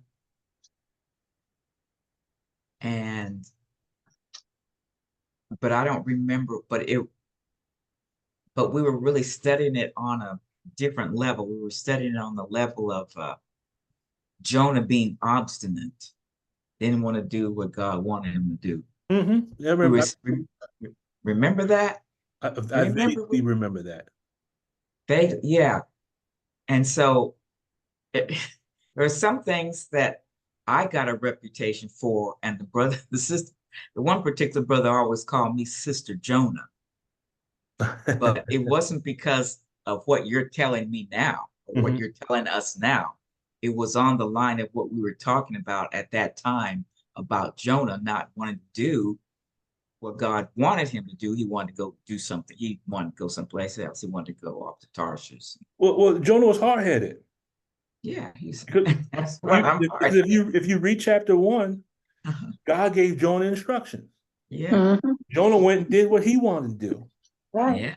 Yeah. That's chapter 1. Chapter 2, which we'll get into at another time, talks about, chapter 1 is about how he flees from the Lord and he goes to hell. Chapter 2 is describing what takes place while he's in hell. Fell over. Chapter 2 is describing so many elements of the aberrated mind. And at the end of chapter 2, Jonah says, okay, he cried out to his Lord. And then chapter 3 is like Jonah, and then Allah said to Jonah. So it's like if he would have just did it the first time, he wouldn't have do all of that. Right. So he That's had how we are. he had to get his righteous whooping, and then after the righteous whooping, Allah brought him right back to where he started from and said, okay, now do what the hell it is. Well, I'm saying that, I'm saying, do what I told you to do. So I told you the first time, you wanted to go your own route. Okay, Columbus, you want to go west to go east, and then how you get lost? Okay. But sooner or later, you got to come back by me anyway. So I'm just going to, and as Sister Ava said, Allah will wait you out. So Allah says, he said, I already know.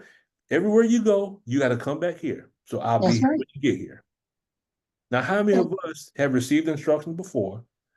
We ran off and did our own thing, fell into hell, came right back to where we started and said to ourselves, had I just did this the first time, I wouldn't have had to go through all this. That's true. Okay. That's so true. Brother Wadud. Yes, sir, and family. If someone can also remember, if my memory serves correct, when we were studying about Jonah those years ago, was it not also said that it wasn't all about Jonah not wanting to do what God said, but it was also that he didn't want to deliver repentance or allow the city of Nineveh to escape from what he felt they should have gotten? Now, I could be wrong, but I kind of remember some semblance of guidance on that he didn't want to deliver the message because he didn't feel a certain way about the people of Nineveh getting that relief from Allah. No, that's correct, brother. And I believe that was one of the ways in which the minister explained it. Now, if you apply that to present time with respect to the tech, our lessons tell us that we have to teach all of the human family of the planet Earth. So when it's time for us to deliver the tech and to free the minds of their demons and devils. There are some people that believe that we shouldn't help any but Black people, that we shouldn't help anyone outside. And that's not our teaching. So the fact that there are white people that are helping us with the tech, and we are in turn helping white people on their journey, there are some people that believe that we should not be doing that because of all the hell we've been going through. So then based on that, we could say there's some that have taken the mind of Jonah that feel like there's certain people that should not be delivered. Does that make sense? Yes, sir. Yes, sir. I think that's how the minister. I mean, I'm giving my own explanation, but I believe that's kind of like what the minister was going towards. So Yes, sir. the ship that Jonah is traveling when he goes to hell, he goes to Tarshish. Okay, so Tarshish and hell are the same thing, right? He left God's presence, chasing after things that are other than God, and he went down to hell, right? Yes, sir. Okay. But the vessel he traveled on as he went to hell was his emotion. He rode down on the good ship overt hostility. Mm. And then he transferred, well, he started out on the good ship antagonism. Right. Okay. Then he made some transfer to some, like we make transfers between different trains. Maybe he transferred to another, overt hostility and covert hostility. But the overall idea is it was emotion that was the vessel that he was traveling in. Does that make sense? Yes, sir. Mhm. Okay. So, and Jonah was surely of those sent. Now, for some reason, oh no, this is from the Holy Quran. And Jonah was surely of those sent when he fled to the laden ship. Now, here's the Arabic. The Arabic word for the laden ship is al-fulki al-mashhun. So al-fulki is the ship, and mashun is laden. So we're asking the question: the laden ship, could it be an emotion? Well, the word laden in Arabic is shahana, which means to load or to fill up. It also means to charge. Ooh, look at that. Where do you see charge in Dianetics? Mhm. Isn't that called a heavy emotion? Right. So a heavy emotion is an emotion that has a load to it, right? It's heavy. Isn't it full of charge? Yes. Okay. It also means to hate, to quarrel, to argue, or to fight. Well, isn't that called dramatization? Right. So Yes, the sir. laden ship, we could say, is a demo kit or a map, metaphor, allegory, proverb, or simile. The laden ship, if we use it in the form of a simile, the laden ship is like an engram. Do you follow? Mhm. Because the emotion is charged up. It's a heavy engram. Contained in it is hate, quarrel, argue, or to fight. It contains the valences that cause the dramatization. Yes? Yes. So can we say the laden ship is like an engram? Yes, sir. Okay. The word shahana also means grudge, rancor, or hatred. Well, those are the tone levels down below 2.0, yes? Yes, sir. Okay. Mm. So could this laden ship be an allegorical representation of what happens when we flee or run from Allah? Go ahead, Sister Katie. Go ahead.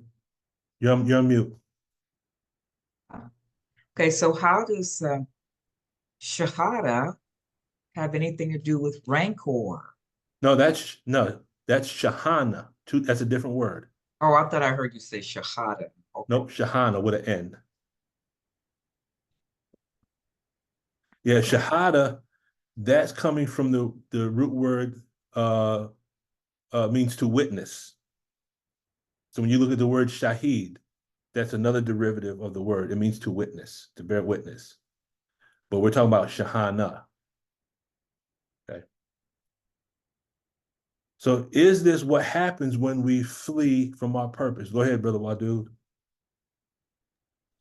Yes, sir. I'm gaining a lot from those definitions, as it's making me think, as Allah is the all-knowing and the best knower, that he knew these emotions and this charge was within Jonah. I'm imagining or projecting that he himself put Jonah into trial by telling him to do something against what he already knew was in Jonah. Mm-hmm. Mm-hmm. Mm. And then, as you said, going down to Tarshish, using that as the fire of refinement, or to burn away that dross that ultimately would yield Jonah to do what Allah had already intended from the beginning, to get rid of that charge and that reactivity of those emotions that he had. Okay. So what you're saying, if I follow, what you're saying is Allah already knew that Jonah was going to run. So Allah could have given him those instructions just so Jonah would go through the process to rid himself of the emotion. Exactly. That's what I'm saying. Mm-hmm. So then now let's apply that to self. Hmm. There's certain things that we're instructed to do, and Allah already knows if we're going to do it or not, Hmm. but we don't know. That's why the minister says, Hmm. do you think you'll be left alone saying you believe and will not be tried? Nay, Allah tries all of us. We are the God that does not know. Correct. Yes, sir. That's true. That's so true. So part of us going down the tone scale, Allah says it in the Holy Quran like this. Allah says, I believe that he uses the fire to destroy the disbeliever, but uses the fire to Purify.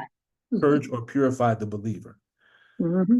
So Allah allows us to go through trials because he already Mm-hmm. knows that by us going through the trial as we are striving to be a believer, there are certain things that will be purged from us that will make us ready for the assignment that we have or for positions perhaps that are awaiting us, correct? Yes, that's so true. Okay. Correct. That's the beauty of it. He don't put too much upon us when Mhm. he's doing our chastisement. Mhm. Because what you just said, he wanted us to go through that. So once we come through it, it's full submission, Mhm. and then you're stronger. Mhm. And then when you're stronger, the mind is more sharp. Mhm. And then that's when you go through the whole 9 yards of having that belt, utility belt in the armor of God to protect you. I mean, it's purification, as they say. You jump in, you take that draw, and how they beat the they one time on Discovery they took how they shaped the gold into the bars, and that's what he does. He shapes us, Mhm. and he shape us into us to have understanding of who we really are, because we so blinded, and like you said, we so hard-headed of not understanding and listening. Some of us have to go through that, because that's the only way we're gonna hear it. That's the only Mhm. way we're gonna know. Because some of us get so arrogant, they don't, they don't want to believe Mhm. in the arrogancy. When we wrote our letter didn't pass because we were so righteous, did it? No, No, sir. There's a whole bunch of aberrated fools that wrote letters, right? right? Right. And did we stop being fools when our letter passed, or did we continue to be fools? I slowed down. And are we still crazy now? So Allah sees the end game in the language of chess. In the language of chess, it says that you play the opening with the end game in mind. Allah sees the end result. He sees our end result. We don't see it. We get so caught up on where we are now, we need to cut ourselves some slack. The minister says you can't judge a thing until that person is dead, and then you can put a period at the end of that sentence. Mm-hmm. But we're so hard on ourselves that sometimes the pressure we put on ourselves is what's really causing us the most problem. It's ourselves. Yes, You know, I agree with that. That's one of the every morning we wake up. You know, I strive to say this when I wake up. You know, I wake up in the morning, I say, Allah has given me another day to get it right. That's right. And remember, the Most Honorable Elijah Muhammad says in the message to the black man that every time you make your salat, as long as it hasn't been a real terrible sin, whenever you make your salat, you've washed away the sins from that salat back to the last one. Those sins are washed away. Not my words, those are his words. So why are we still carrying stuff around if Allah's already forgiven us for it? And that's why we pray so many times a day, because throughout the day. Yeah.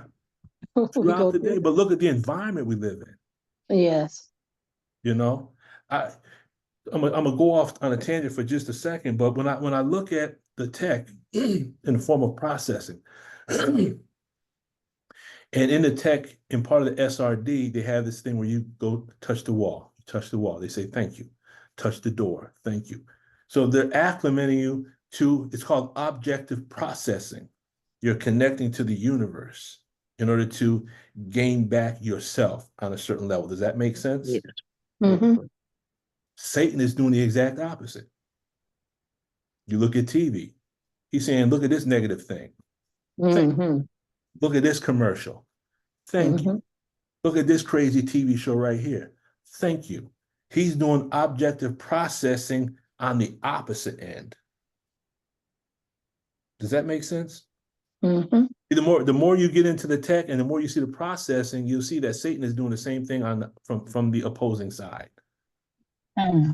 Okay, the tech is supposed to free us, and the way it came to mind is like this: the relationship between the tech of Dianetics as a tool with respect to our Islam is like this. We know the word Scientology means knowing how to know, right? Right? That's what Scientology means, knowing how to know. Yes. Plain and simple. Now, I've asked this question before. I'm going to ask it again. If we look at our actual facts, I know we're going off on a tangent, but this is the thought that pops in my head. I just want to share this with us. Our actual facts tells us the circumference of the planet Earth is what? Everyone on here should have that on cap. What's the circumference of the planet Earth? 24,000. Is it 896? Are you asking me or are you telling me? When your voice inflects up, that's a question. When your voice inflects down, that's a statement. But you're right, 24,896 miles. Now watch this. Okay, now, if we look at the word what, okay, so that's what was given to us, 24,896 miles. Based on our actual facts, well, let me go right down the line here. Okay, so that's what was given to us as an actual fact, correct? Correct. Okay, question number 2. When is that true? When? When is that statement true? All the time. Past, present, and future, right? Correct. Where is it true? What's On Demi Earth. talking about? The circumference? The circumference of planet Earth. Again, remember, I'm trying to get us to think outside the box now. We know when it's true is all the time, right? Correct. Okay. Where it's true is where? On earth. Okay. Now, if I said, why is it true? Your answer would be?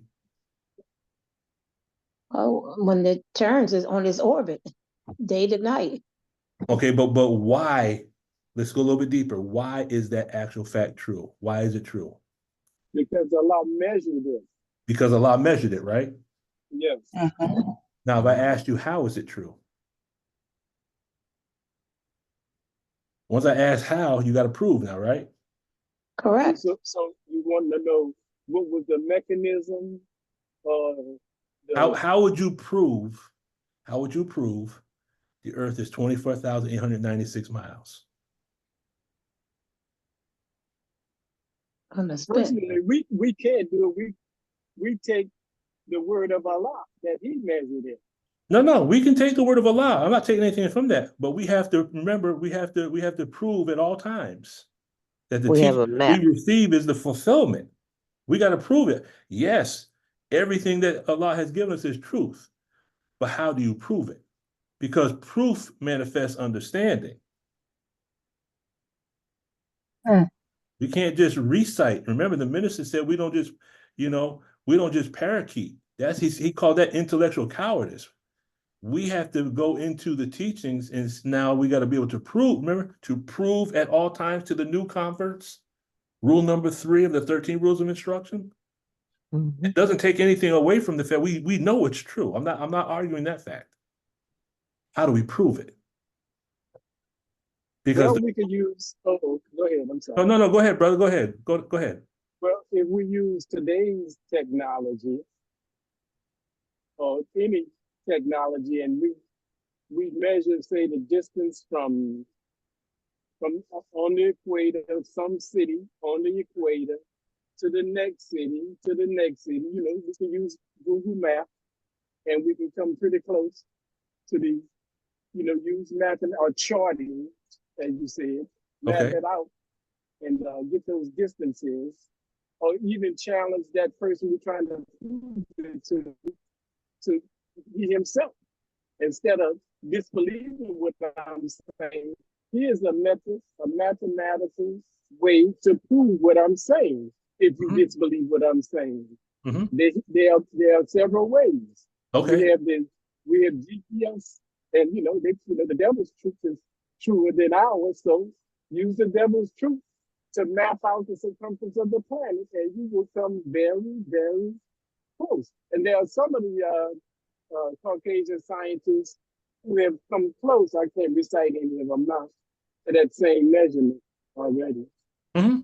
So in other words, if we can do the mathematics, we can prove it, right? That gives us the how.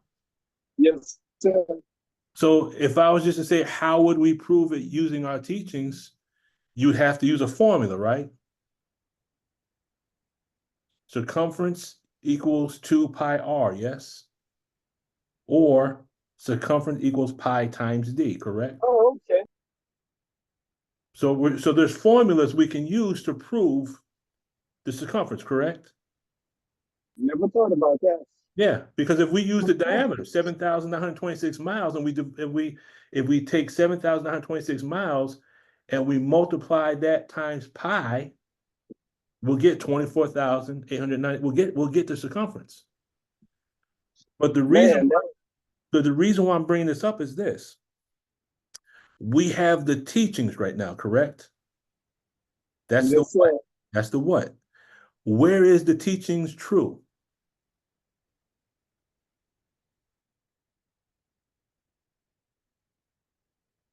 Where is the teachings true? Everywhere. We should say everywhere. Right. When is the teaching true? All the time. All the time.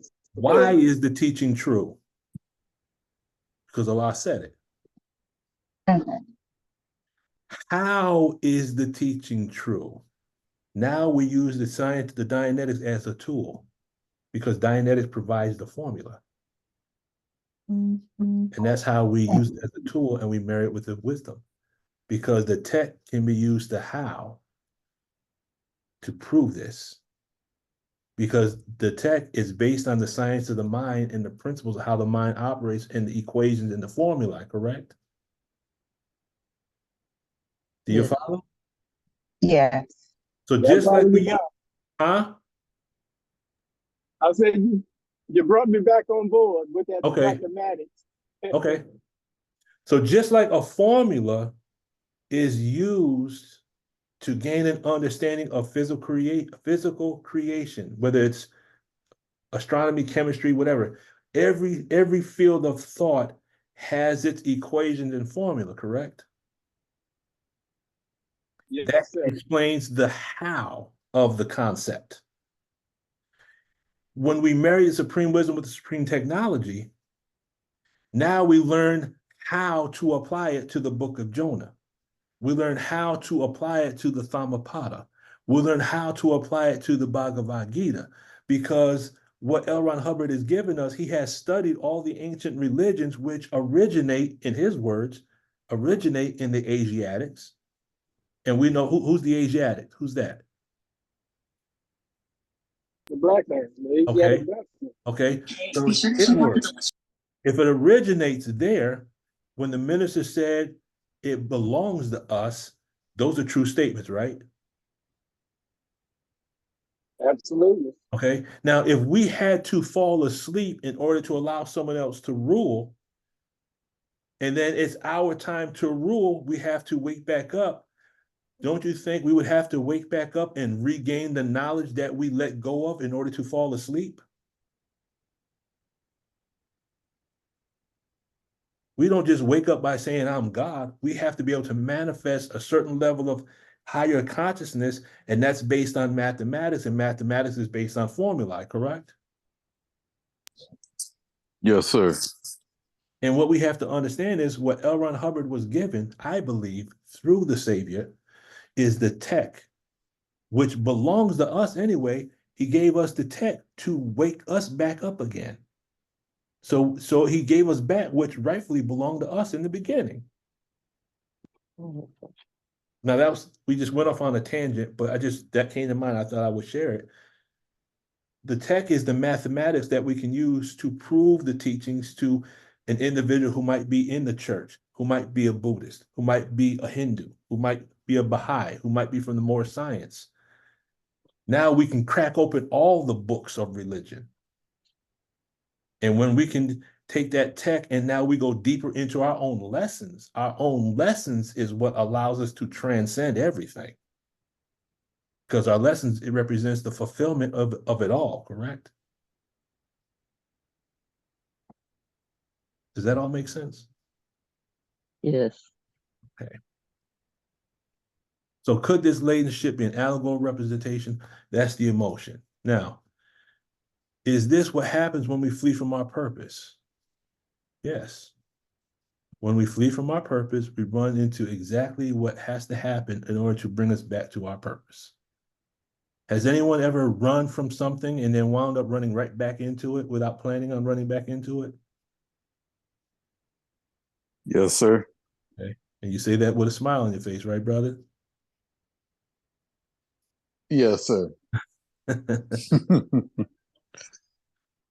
Are some of us in a type of fire because we're not living with respect to our function or purpose? Are some of us going through what we're going through because we know there's something we're supposed to be doing and we're not doing it? Or have had in the past gone through fire because we were supposed to be doing something, and then when we finally started doing it, we were able to get up out of the fire. And the fire was something that was going on in our own mind, correct? Yes. So what is our purpose or our assignment? That's a question that you have to answer. What are we supposed to do? So I have a question. Uh-oh. Go ahead, brother. Yeah, go ahead, brother. Yes, sir. Sort of a question statement. Mm-hmm. So, and you speaking of the mathematics and the study of the sciences and the universe.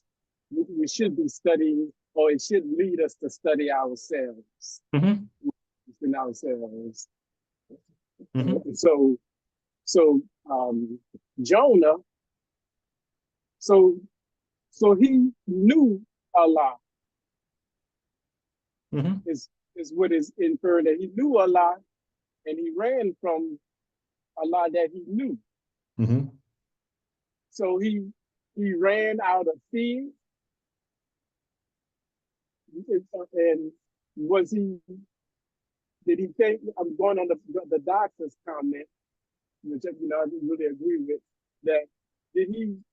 In addition to what the doctor said, did he fear that he was competent enough to do to carry out the mission that he was asked to do? Question statements.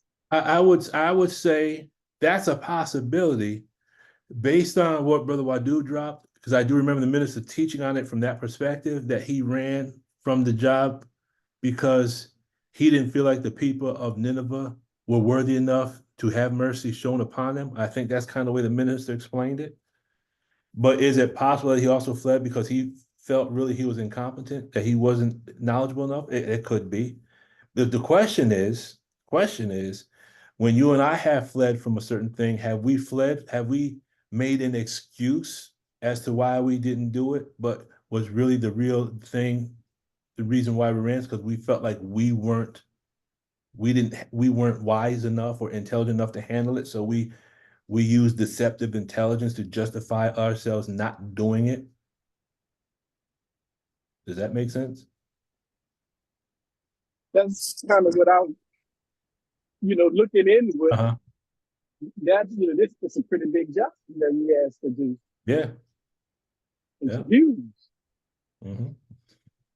So, but it implies that so it's saying that we have some intimate or close knowledge of Allah. Mm-hmm. That's what this being said. That's what we are assuming, Wait, say that last part again. that we know Allah that well, that when He asks us to do something that we may or may not believe we can do, we run from this man that we know. I mean, a lot of us we really don't know. We don't know Allah that Mm-hmm. well. Mm-hmm. And whose fault is that? Well, I'm asking the question. No, I'm saying that's our fault. Okay. That's our fault because we were told that Allah knows each one of us intimately, correct? Yes, sir. Okay. Now we have the potential based on our level of submission, but for us to get if you study guide number 2, building human potential, I think it's a study guide number 2, where the minister says that the whole goal of life is to take our essence and meet Allah's essence, to join the essence, right? And the minister says it's Okay. not going to be a sit down where we say, how you doing, Lord? Good to meet you, Lord. That's how he said it in the self-improvement speech. But to join our essence with Allah, to join our essence with our source, that's the whole goal. We have to know, and the way the minister explained it, he says we have to know Allah in a hint, meaning everything that takes place, we can see it and we can see God's fingerprint. We can see, oh, okay, I see where you're guiding me. But for us to be on that level, we have to really strive to be obedient. Because Allah speaks to all of us. It's just that we don't always listen. Does that make sense? Yes, sir. Brother Luke, man, Yes, I sir. almost can't get past you using the mathematics to prove the circumference of the earth. I never even thought of it that way. I just learned it, recited it. And when you ask the question, well, how would you prove it? I didn't have an answer. Not using mathematics as you did. That was like, I'm becoming I said, well, the brother, he's philosophical. I said, but you know what? that brought me back into what you're saying. That was, man, that got to me really well. Okay, well, here's something else that'll make you think. And again, I don't try to share this to make myself in anything. These are just the thoughts that go through my head. And I want to say these are the conversations I have with God, almost every day. But let's look at this for just a minute. He gave us the actual facts. The Savior gave us the actual facts for the earth, right? Yes, sir. Okay, so he gave us all the data we needed to study the earth. Now, the earth represents the self, correct? It represents, say that again? The earth represents the self. Okay. Okay. Now, I'm going to go more into this on Wednesday, inshallah. But let's look at this for just a quick minute. When you look at the words of the minister in study guide number, I think it's 3, he talked about the earth and its wobble, but the wobble is balanced by the earth's inclination, its revolution, and its rotation, right, around the sun. Yes? Yeah. Yes, sir. Okay, now watch this. Irregardless of a person's color, what country they're born from, what they look like, what language they speak, the spirit all has the same source. Can we say that? Yes, sir. Okay. Spirit is all the same source placed in different vessels, which would imply if you could find the rules of thought that apply to self, wouldn't that apply to all people, regardless of race or creed or color? Yes, sir. Okay, let's prove this mathematically, or show how we can use mathematics as a demo kit. Because if I say Mars, I think Mars has a diameter of, is it Mars? Or is it Venus? Well, if you take the diameter of any of the planets, can you calculate its circumference? Yes, sir. Yes, sir. The way you just did there. Okay, because the planets have different sizes, different distances, right? Different inclinations. That's right. They have different circumferences, right? Right. Yes, sir. But you use one formula to understand all the planets, yes? Yes. So if we can study ourselves and apply the tech to understand ourselves, if we know how to use the tone scale on ourselves, if we know the rules of thought based on ourselves, would we not be able to understand all people, regardless of race, creed, class, or color? Because the mathematics is the same for everybody. Yeah, it is. So by studying self, don't we gain a knowledge of all people? Right. Do you follow that, Brother Nadir? Yes, sir. Okay. So once we understand the math, we understand all people. Because Yes, the sir. formula for circumference for the Earth is the same formula you're going to use for Jupiter. It's the same formula Well, you be the same well, one. how do you compensate for the Caucasian whose nature is not the same as ours with his mathematics? Their nature may not be the same, but remember, devilishment is a teaching.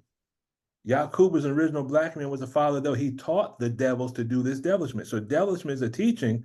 Their nature is different, but the Spirit of God, the minister has said, is in all of us. It's just that they have more of a leaning towards one way. Does that make sense?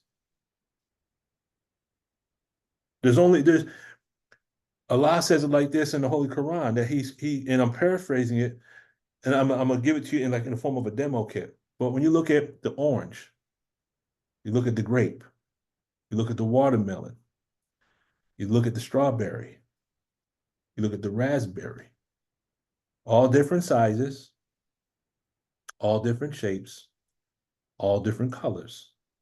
But Allah says they're all watered with the same water, correct? Yeah, Yes. that's right. Okay. Same. They'll have different flavors. But his Okay. mental power is not equal to ours. No, it's not. It's not, because it's you have grafted and not grafted. I'm not disagreeing with none of that. But what I'm saying is, and this is based on what I've heard the minister say, the Spirit of God is in all of us. But when you look at the process through which he comes into existence, when you look at the environment on Patmos and Pelon, remember, that was based on lying, right? Telling lies and stealing. Well, we won't even look at the stealing, but you had to tell lies. Why? The minister, first the doctor would test the blood and would lie to the black and the black, and then told the minister to back up the lie by, you can't let those people marry, correct? Okay. Okay, now you got the nurses. The nurses, if the baby was black, they put a needle in the brain, or they found a way to get the baby away from the mother by doing what? By lying, correct? They passed it up to the cremated to destroy, yes? Yeah. You look at that environment, that whole environment is producing a reactive mind.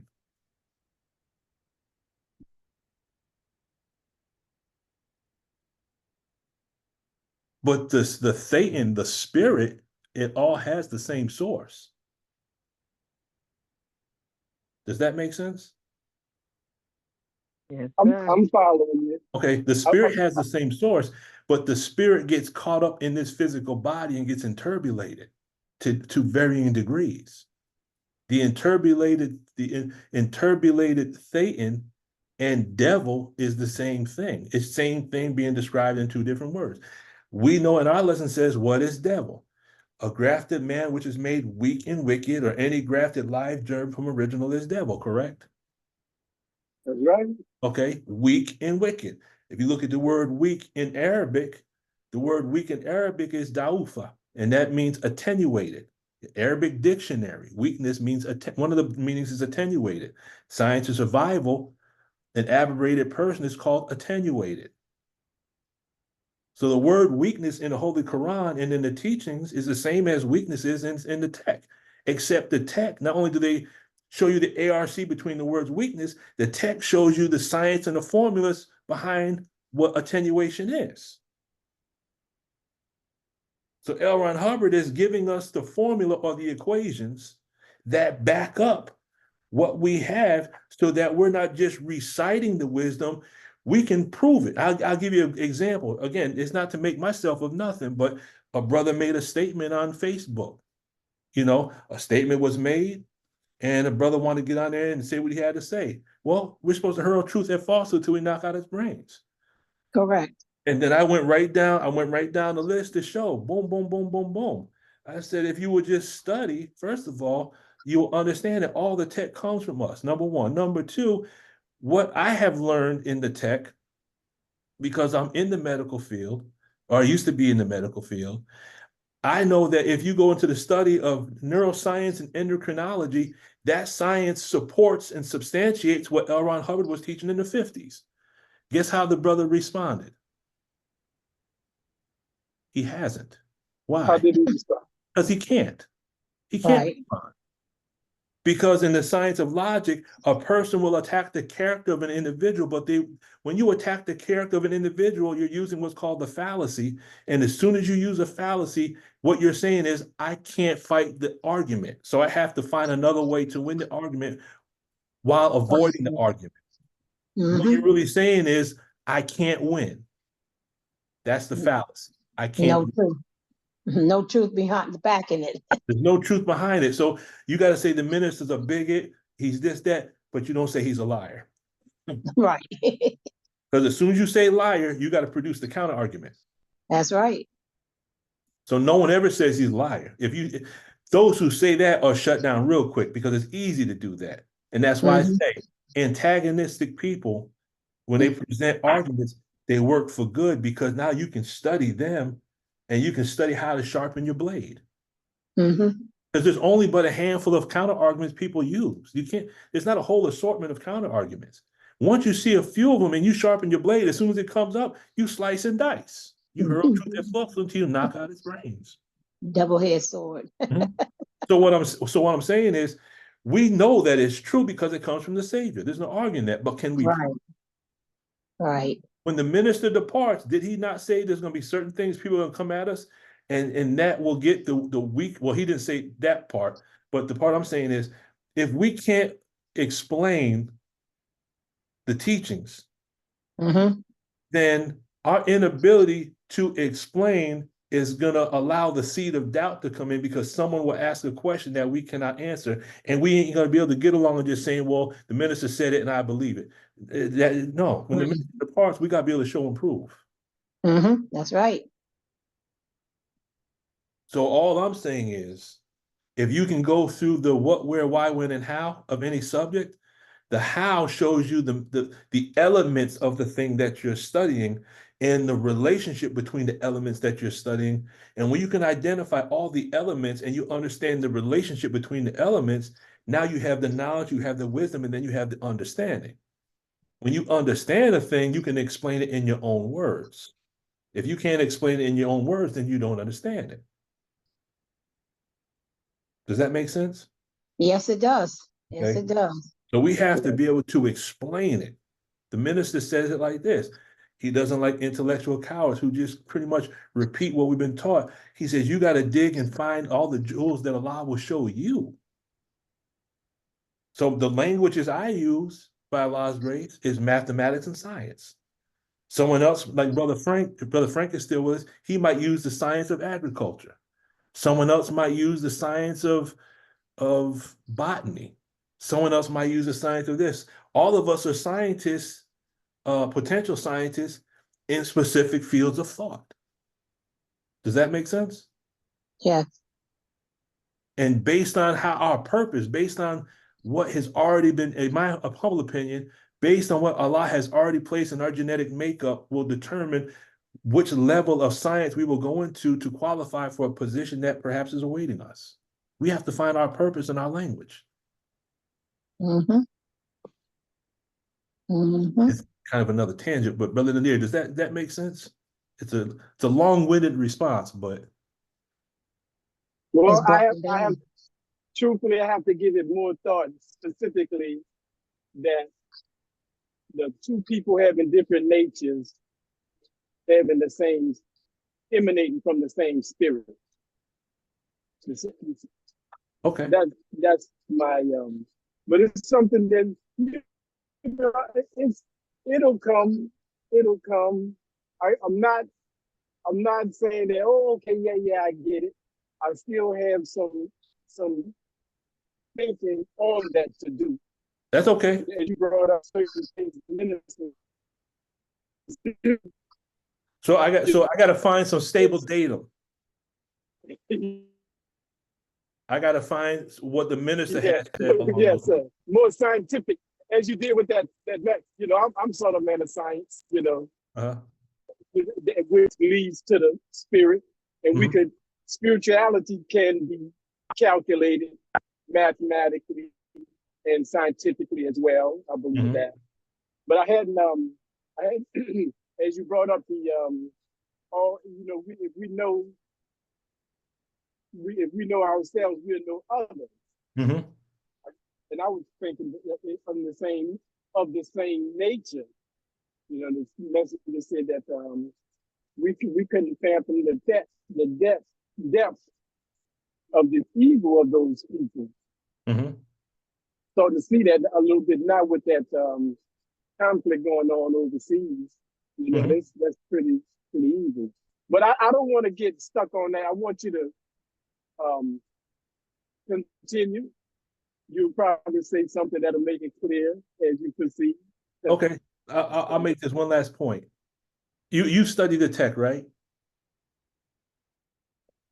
I have, but you know, Brother Danny, you know, he showed me the video, or he sent me that video of Brother Scott, Mhm. and he said, hey, you like this new technology stuff. He said, there's this brother that deals with the teachings mathematically. Mm-hmm. And so he gave me your number. Mm-hmm. And but in truth, I thought I was gonna get involved with the new technology and all of this, but now I see I'm drawing back into the Dianetics, which now you're making me think that the things that I experienced in my life, and I'm saying, it's not a day that goes past that I don't think about this or do it. And so I have to go back not only to study, but I need some more auditing, some serious auditing. Mm-hmm. And this wasn't the route that I thought I was. I thought I was going to deal with you and Brother Scott. Y'all deal with the auditing. It's like, man. So as we were talking about Jonah, I kind of thought that. You're fading in and out, brother. Oh, okay. Well, what I've come to realize these few sessions that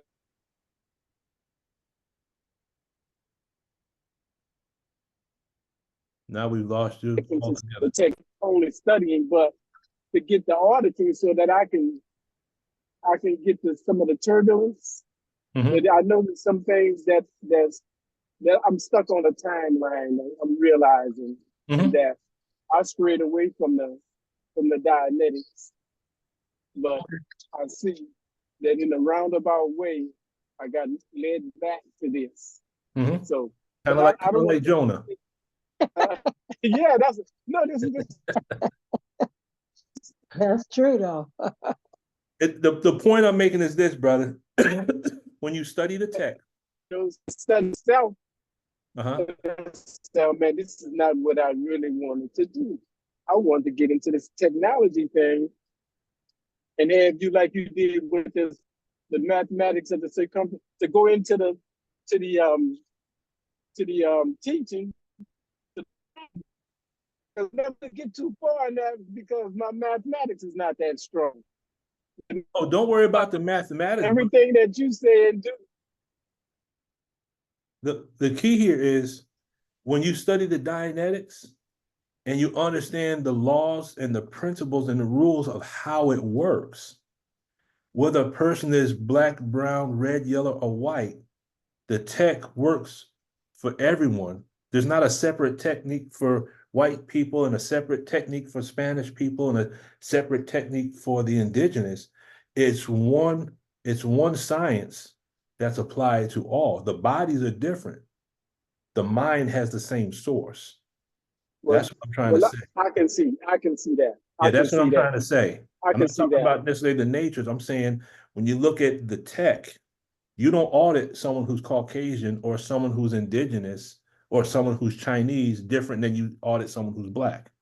Everyone gets the same type of auditing. There might be variations based on what you find in your inventory list of what you find, but the principles of the tech is across the board. There's no different type of auditing based on race or nature. Okay. All right. Okay. I could deal with that. Praise due to Allah. But Luke, man, I got to get some serious auditing. Man, I really didn't think that this is what I was going to run into. Yeah, that's the same thing Jonah said. Okay. But brother, all of us need it. All of us need it because all of us are suffering from something. That's right. You know, all of us, if we can make it through a day and just make it to our bed, I know some of us are grateful that we survived another day. And if we wake up in the next morning, we're thankful that we're blessed to see another morning. But everyone on the Zoom meeting is going through some emotional things. Does that make sense? Yes, sir. Okay. And what partially led me to this conclusion. What was it, last Sunday? Man, that was a really good session. Last Sunday, having the the brothers and the sister that who were clear, Mhm. and the questioning. I stayed on the whole time. It gave me another perspective. That was really, really good, bro. Mhm. I just you put that. I don't know. A lot of time was in that one. But anyway, go ahead, man. I don't want to take the. That's okay, brother. It's okay. No, this is what it's for. It's asking questions so people get understanding, so that it moves us up the scale on a gradient level and gets us close to the hope. The whole purpose of the Zoom meetings, is to get people back on course, because we need as many auditors as we can get. Because when the minister departs, that's going to cause a severe restimulation. And we're going to need auditors, not only to help the believers within the nation, but to help brothers and sisters outside the nation that have a love for the minister. That's right. And the important thing about last week is, and this is the cognition that I had, because we have a misunderstanding of what clear is. And there was something that Sister Eugenia had mentioned specifically, and the way she described it, she said, you still might get angry, but you deal with things not because you're being re-stimulated. You're dealing with things because they need to be dealt with. And then I had responded. I said, "Oh, so you might," and I'm saying this in a joking manner. I said, "Oh, you're cussing people out from your analytical mind and not your reactive mind." And she said, "Yes." And it helped. So then I looked at when the minister said, "Allah has emotions. He has anger, right? He gets jealous, right? Mm-hmm. That's Okay." right. Yes, sir. But he does not allow his emotions to dictate his activity, correct? That's That's right. right. That is a beautiful explanation of, and I'm not saying, I don't want to put a cheap title of clear on Allah, but to show that you can to be angry is normal. But to be angry, but not let your anger consume you, is different than being angry and sending down a judgment. Does that make sense? Mm-hmm. Yes, sir. Okay. So anger, there's nothing wrong with anger. But when we strike back out of anger because we're being re-stimulated, that's anger based on the reactive mind.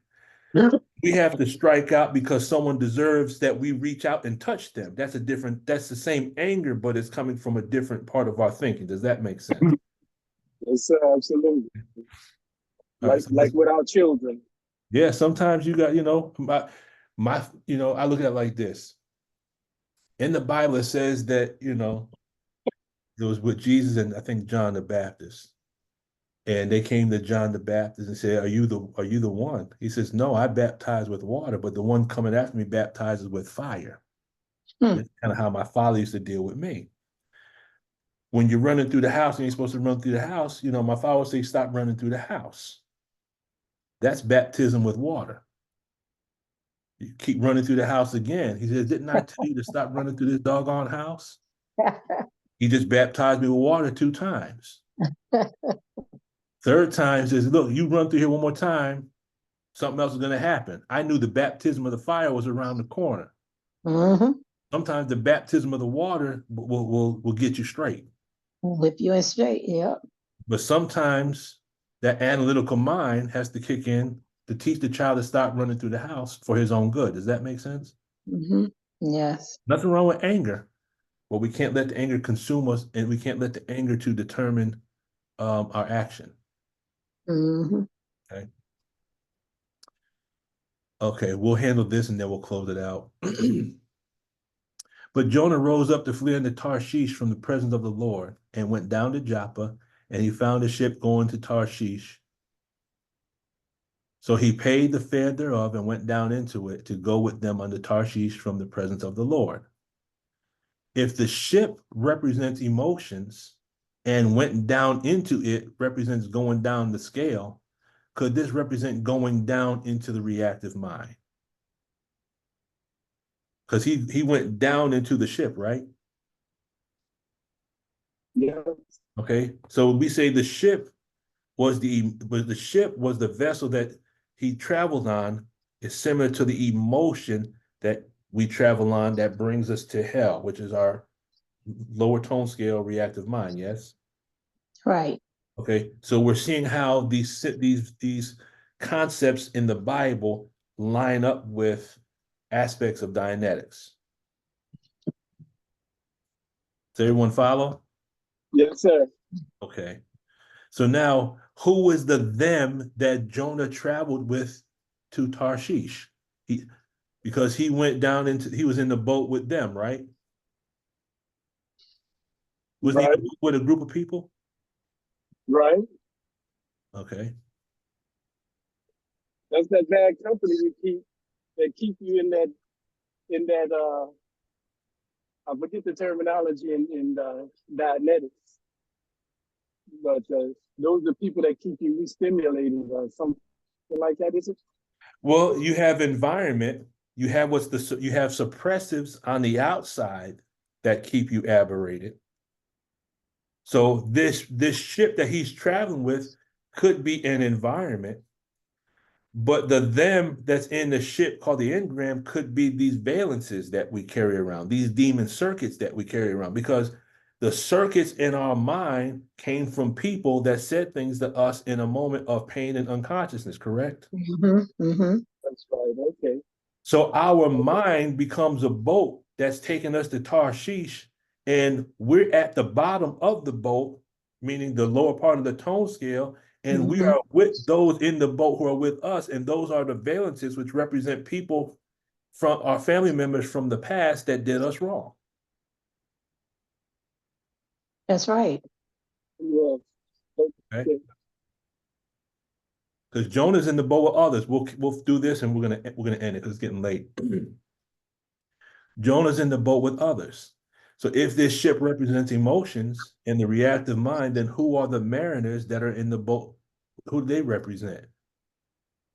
Who are those other people in this reactive mind? We call them valences. A valence is an identity complete with a bank mass of mental image picture. So we have a picture, a mass of somebody other than the identity selected by oneself. In other words, what we usually mean by valence is somebody else is assumed by a person unknowingly. When we dramatize, we are taking on the script and the behavior of someone else from our past. Does that make sense? Yes.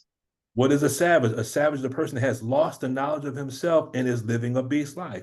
When you lose the knowledge of yourself, aren't you in someone else's valence? Yes.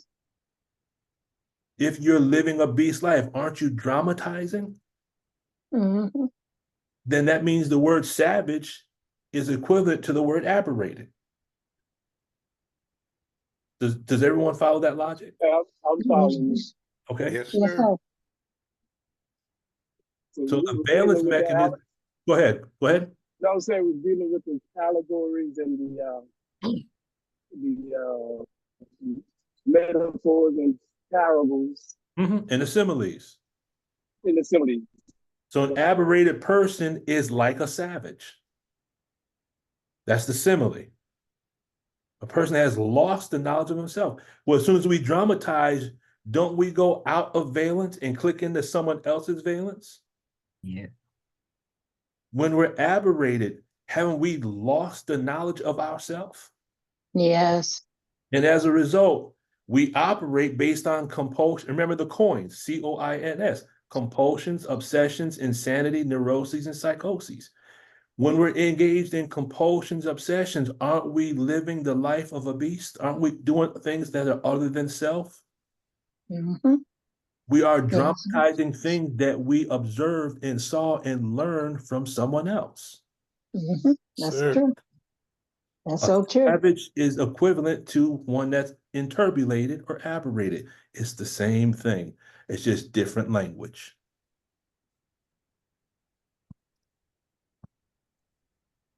A valence is a false or true identity. The pre-clear has its own valence. We look into the mirror and we don't even know who we are because we've been in someone else's valence our whole life.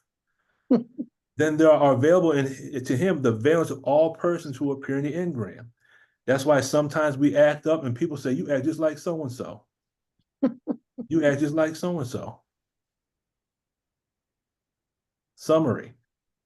Could we say that Jonah running from Allah down to Joppa to get on a laden ship to Tarshish with the mariners is a symbolic representation of becoming emotional. He ran from God. He became emotional. He went down the scale, down to Joppa. He was dramatizing various valences, the different people in the ship with him, and those are the valences that are in so the reactive mind is the ship that he's traveling in. Does that kind of make sense? Mm-hmm. Okay.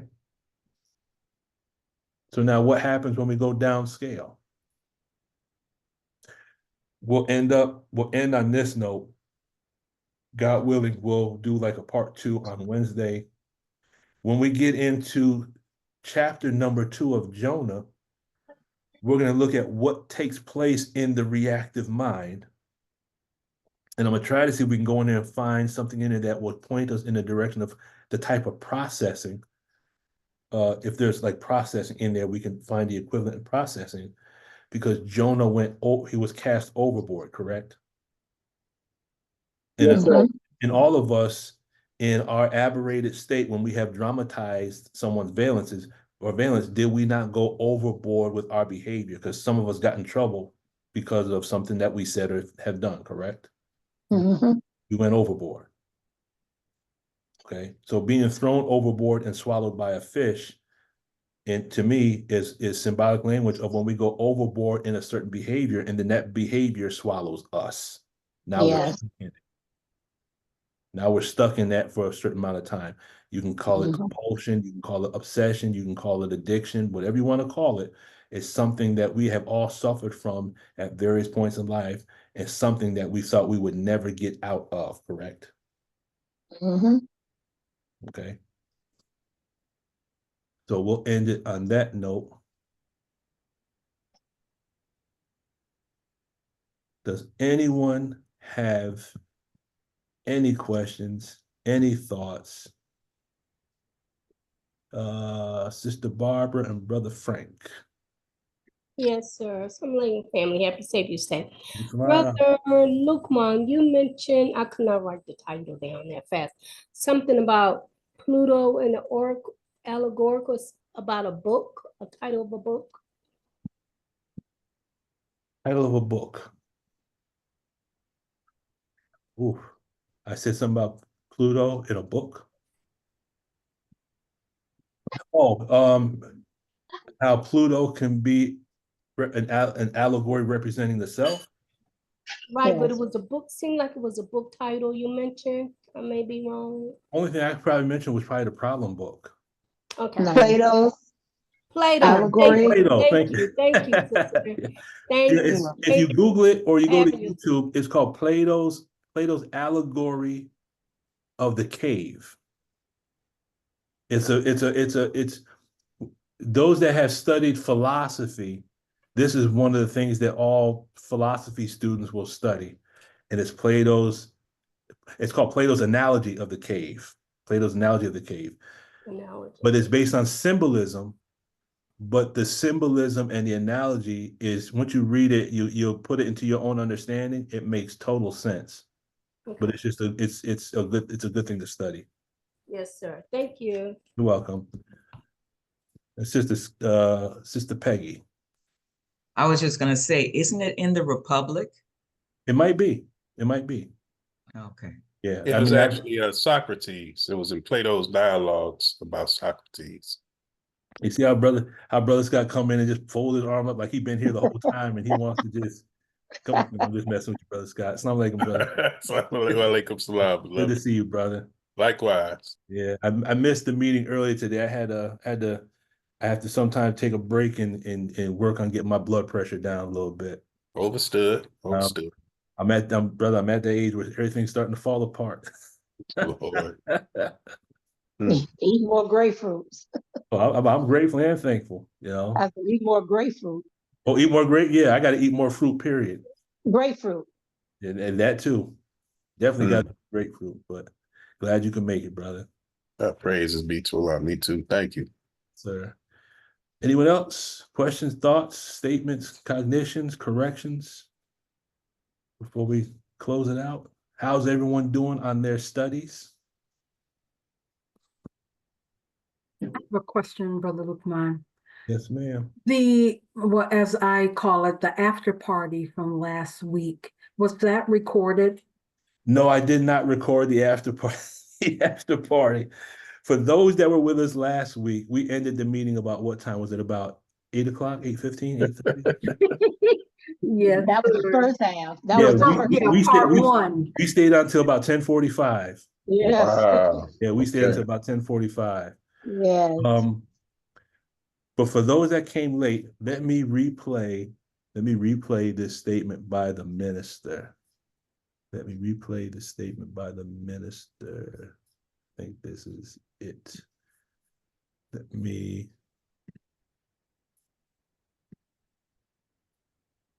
play this, because I think we should all see this. This one. Brother Scott, assalamu alaikum. Wa alaikum salam, Sister Raynell. How you doing? Good. It's nice to see you. They say better seen than viewed, right? Seen and viewed. Likewise. Hey, we're gonna be reaching out to you and Brother Robert. Got a Sounds good. proposition for you. Yes, sir. Okay, here's a statement that was given to me by Brother Remy. And this is a quote from the minister. It says, some of my critics, they're upset that I have found something in Dianetics. I say, well, all that I have, they say I got from the Honorable Elijah Muhammad. Good for you. And if I remember correctly, the minister went like this. He said, that's about all you get from me because you sound like a jackass to me. If all that Elijah Muhammad needed was in what Master Muhammad gave him, you tell me why Master Muhammad gave him 104 books to go study to prepare him for his assignment. It isn't that it wasn't there, but sometimes you need help to decode something that you have, but have not been able yet with all your limited understanding to decode it. Now, based on the minister's statement here, this reminds me of the minister saying it's like having a safe full of riches, but we have forgot the combination. Okay? It's not that the teachings can't solve our problem. The problem is not with the teachings. The problem is with the students who have these demons that will disallow us to study the teachings. That's right. Because Minister Farrakhan is an example that there's nothing wrong with the teachings. But if there's only one Farrakhan, then there's something wrong with us. That's right. Okay. He was able to decode the teachings because he was prepared specifically to do that. We are, and we have been slow in following his instructions, and that's why you don't see Farrakhan everywhere. You only see one. Does that make sense? Yes, it does. You know, brother, it's interesting, but it might be a bit of an assumption to say that Minister Farrakhan did not use Dianetics and developing into what we see of him today. You know, that's true. Go ahead, brother. I think, you know, I feel anybody that's saying we don't know, you know, because we don't, you know, but what we do know is that he found something, and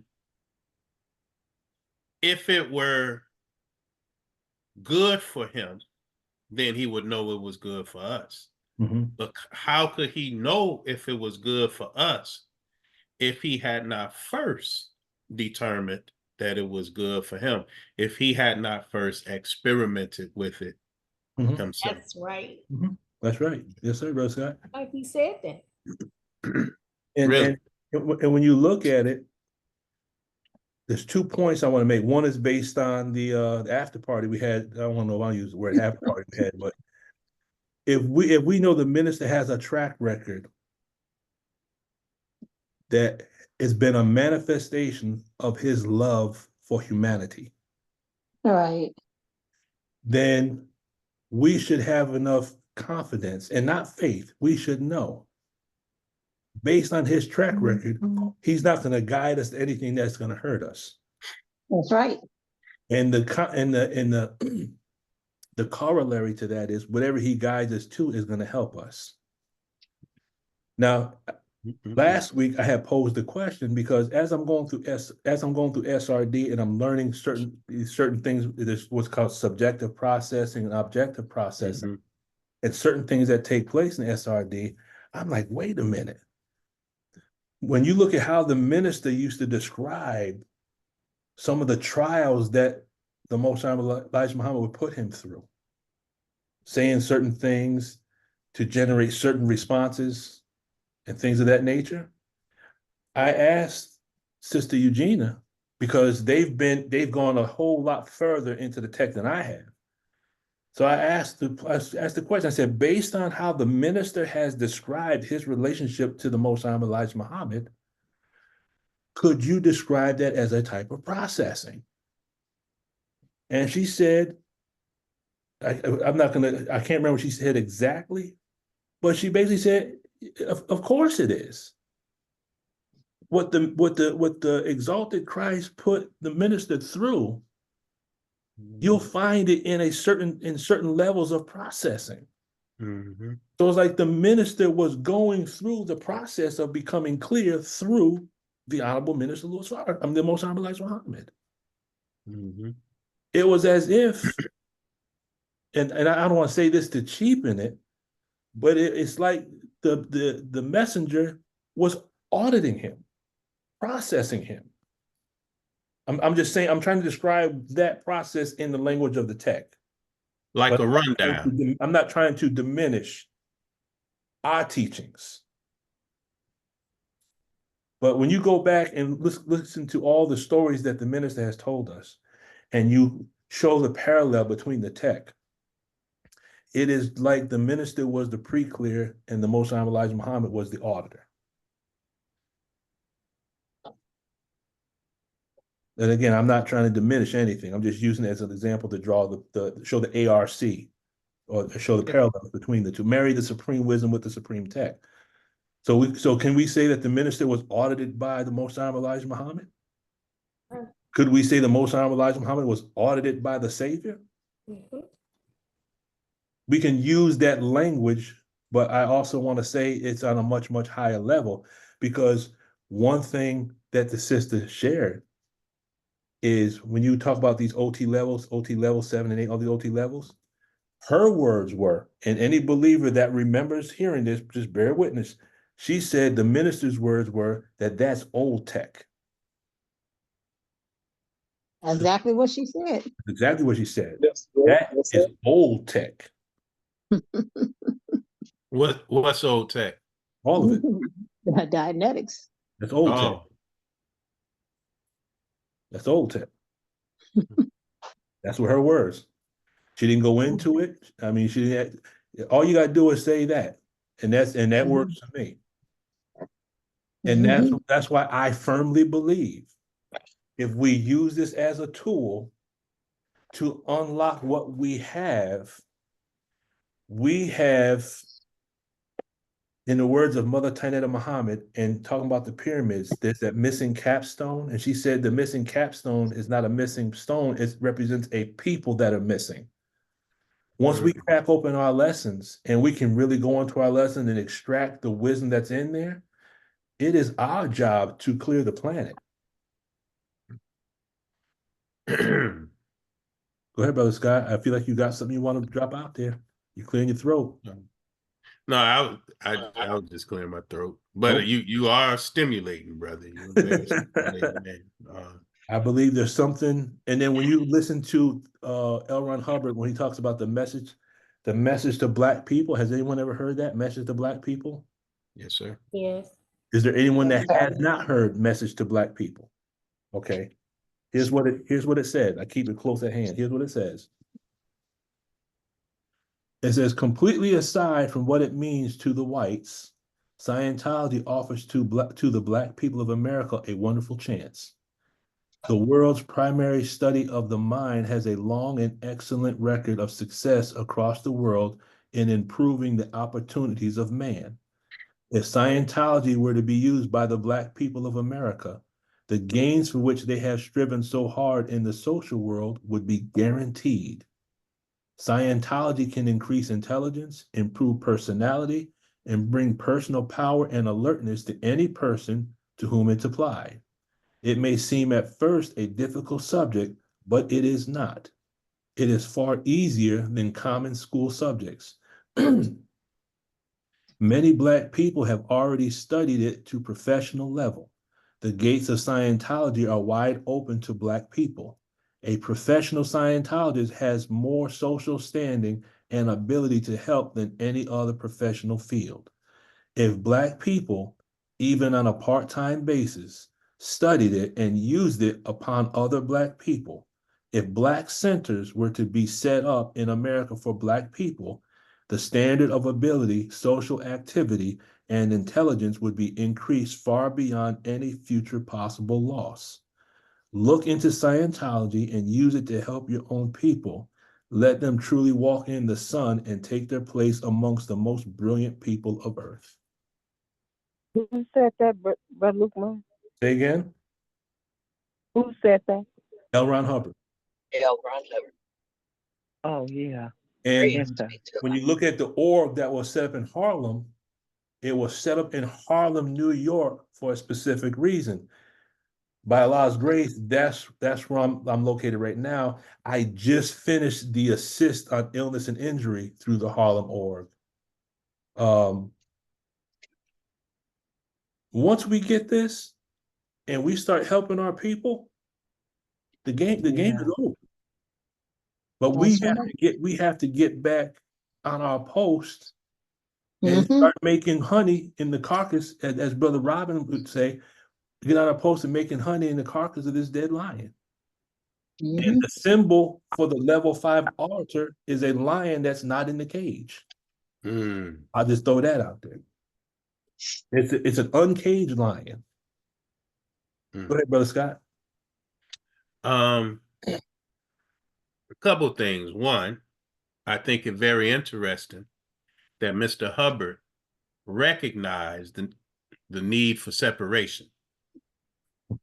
He said Black centers for Black people to learn this tech.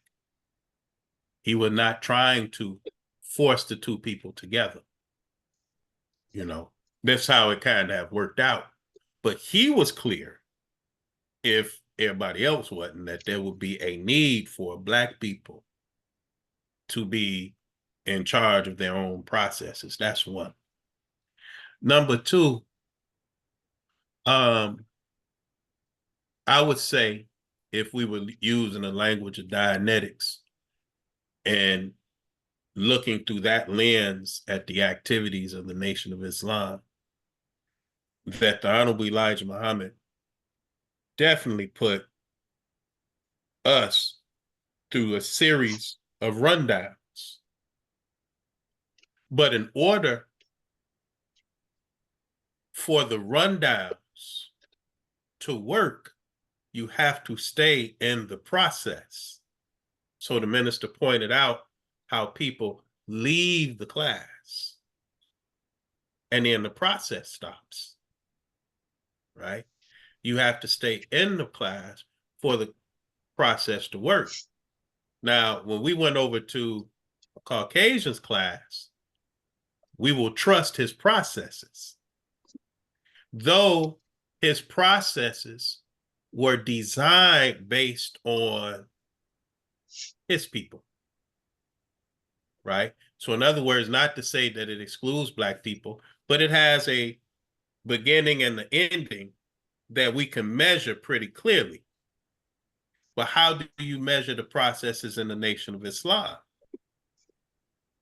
Do you have a language to identify those processes that are going on in the Nation of Islam? And does that perception or that concept include resurrection from a dead state into a living perpendicular? What does that look like for us? So I would definitely say he had processes and auditing. And I think about all of us who are blessed to receive a personal word from our minister. I mean, like, you'll see him. He'll look just like everybody else, albeit he's got the glow, right? But he just looks just like another man. And he'll say something to you. You have to chase what he says. You have to like run after it. You have to pursue it, right? And if you pursue it, it opens up. I don't care how simple it may seem. If you're having what appears to be a chance counter with the Messiah, and there are no chance encounters with the Messiah, right? There's a ring of fire around him. There are no chance encounters. And he speaks a word. He's so conscientious. It's always in prayer. He speaks a word to you. You pursue the word he speaks, because as we learned in our lessons, there's always more in the words or to the words, So when he speaks to you, this man knows how, if you pursue that word, you will find something of a rundown, because he's examining you. He said he got one ear on your mouth, the other on scripture. So when he speaks to you, not only is it designed to bring out what's deep down, but it's also designed to push each of us forward to finding our purpose for being here in the mission. And you just can't underestimate that brother, and I don't mean that in a worshipful way. Because it's easy to get, caught up in the outward kind of thing. But when he describes respect as looking again, it's looking again at him and then looking again at yourself, right? And that's going to teach you self-respect, particularly in disposition as it relates to God through the man who represents him to us. So it's all of that. And thank you for that quote. I took a picture of it, man. I'll send it to you. I got some more quotes, brother. He's got Man, that one though, that gets into, like, he said he hates intellectual cowards. This man said that if all the Honorable Elijah Muhammad, if he had all he needed from Master Farad Muhammad, why would he send them to read 104 books that he didn't write? That's dang. It's like, well, yeah, you gave me something to chew on for the rest of this evening. Praises be to Allah. Could I give you one one last quote? Please. This is a quote that comes from L. Ron Hubbard, and it is a quote that lines up with how to eat to live. Let me see if I can pull it up real quick. Here it is. Again, this comes from Brother Remy. Where you at? Where you at? Where you at?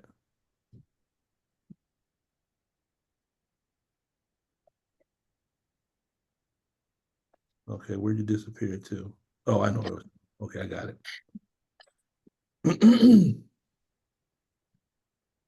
Okay, this is one Brother Remy dropped on me. And when you hear this, you're gonna hear something else in here. Okay. This comes from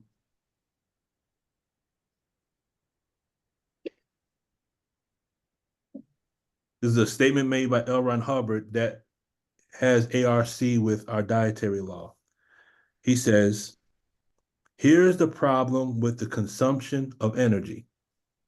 Once they start depending upon exterior energy and depending upon that energy in order to have energy, this puts them into the economic structure, but solidly. Since a man will starve to death ordinarily in a few days, it puts him into the economic structure so solidly that he must then continue to agree in order to continue to eat. That's one thing he said. So in other words, he's saying that when we get so enturbulated with our diet then we become interpolated in the web of the person who controls the diet. I'm just putting that in my words. Does that make sense? Mm-hmm. So he's talking about, in other words, the way I perceive this is he's talking about gluttony.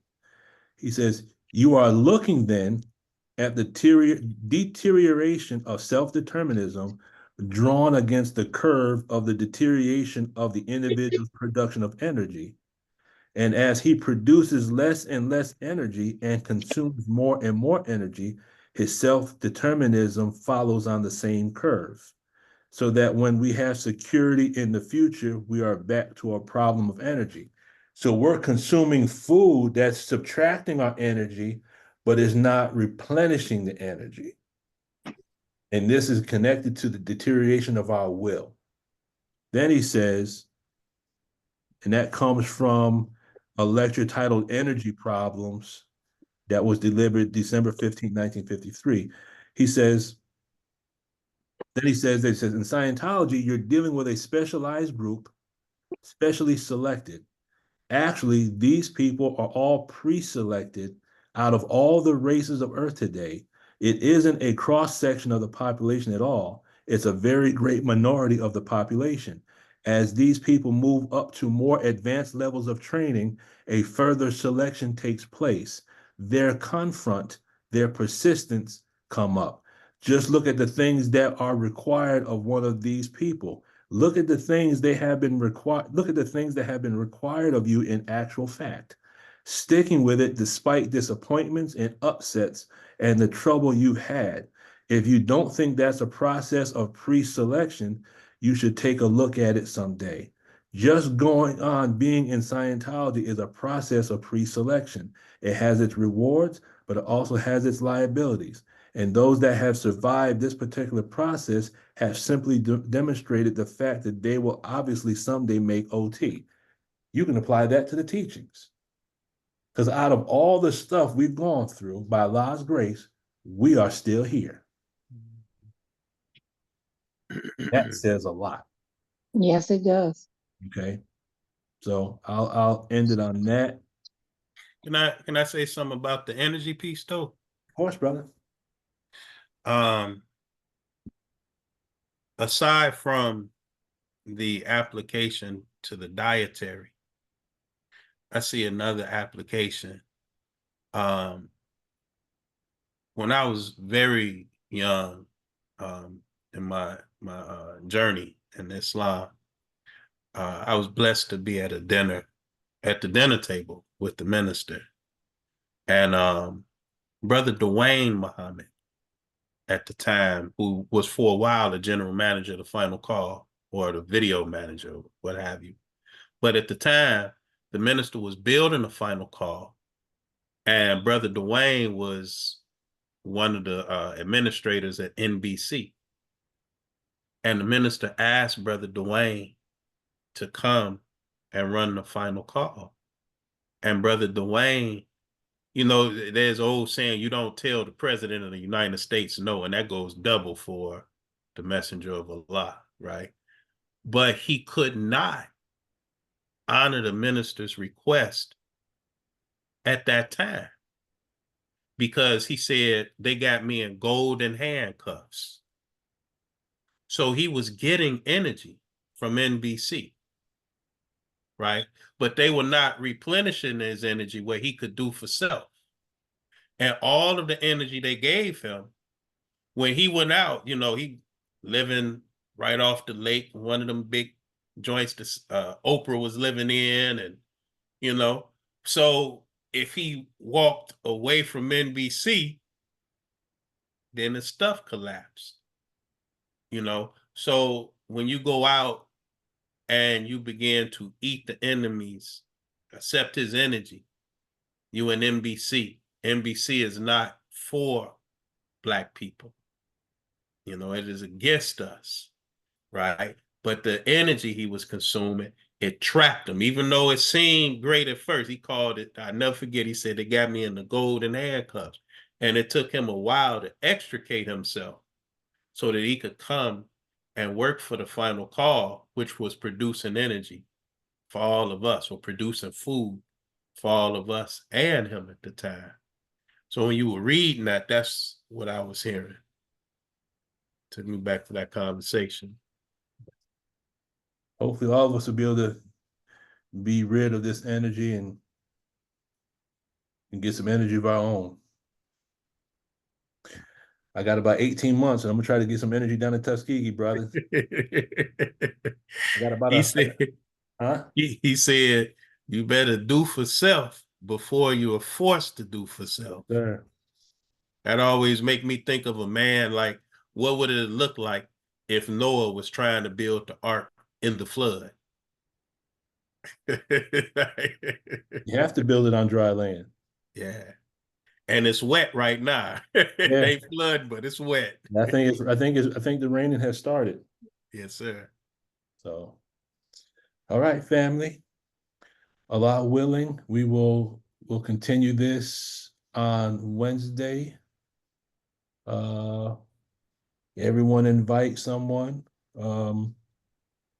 Those who are on the study of the course, please continue to make progress on your course, make progress on your extension courses, finish those books, get ready to become the auditors, because we're going to need all hands on deck in a few short days. So if there's nothing else, I will go ahead and close it out. We will go ahead and close it out in prayer, attention prayer.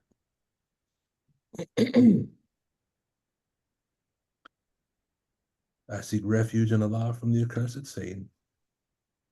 In the name of Allah, the Beneficent, the Merciful, all praise is due to Allah, Lord of the worlds, Beneficent, the Most Merciful, Master, the day of judgment in which we now live. Thee alone do we serve, thine aid do we seek. Please, Allah, guide us on the straight path, the path upon whom thou hast bestowed favors, not the path upon whom thy wrath is brought down, nor of those who go astray if they have heard thy teachings. Ameen. Ameen. Ameen. Assalamu alaikum, family. Me. Alaikum salam. Walaikum salam, family. family.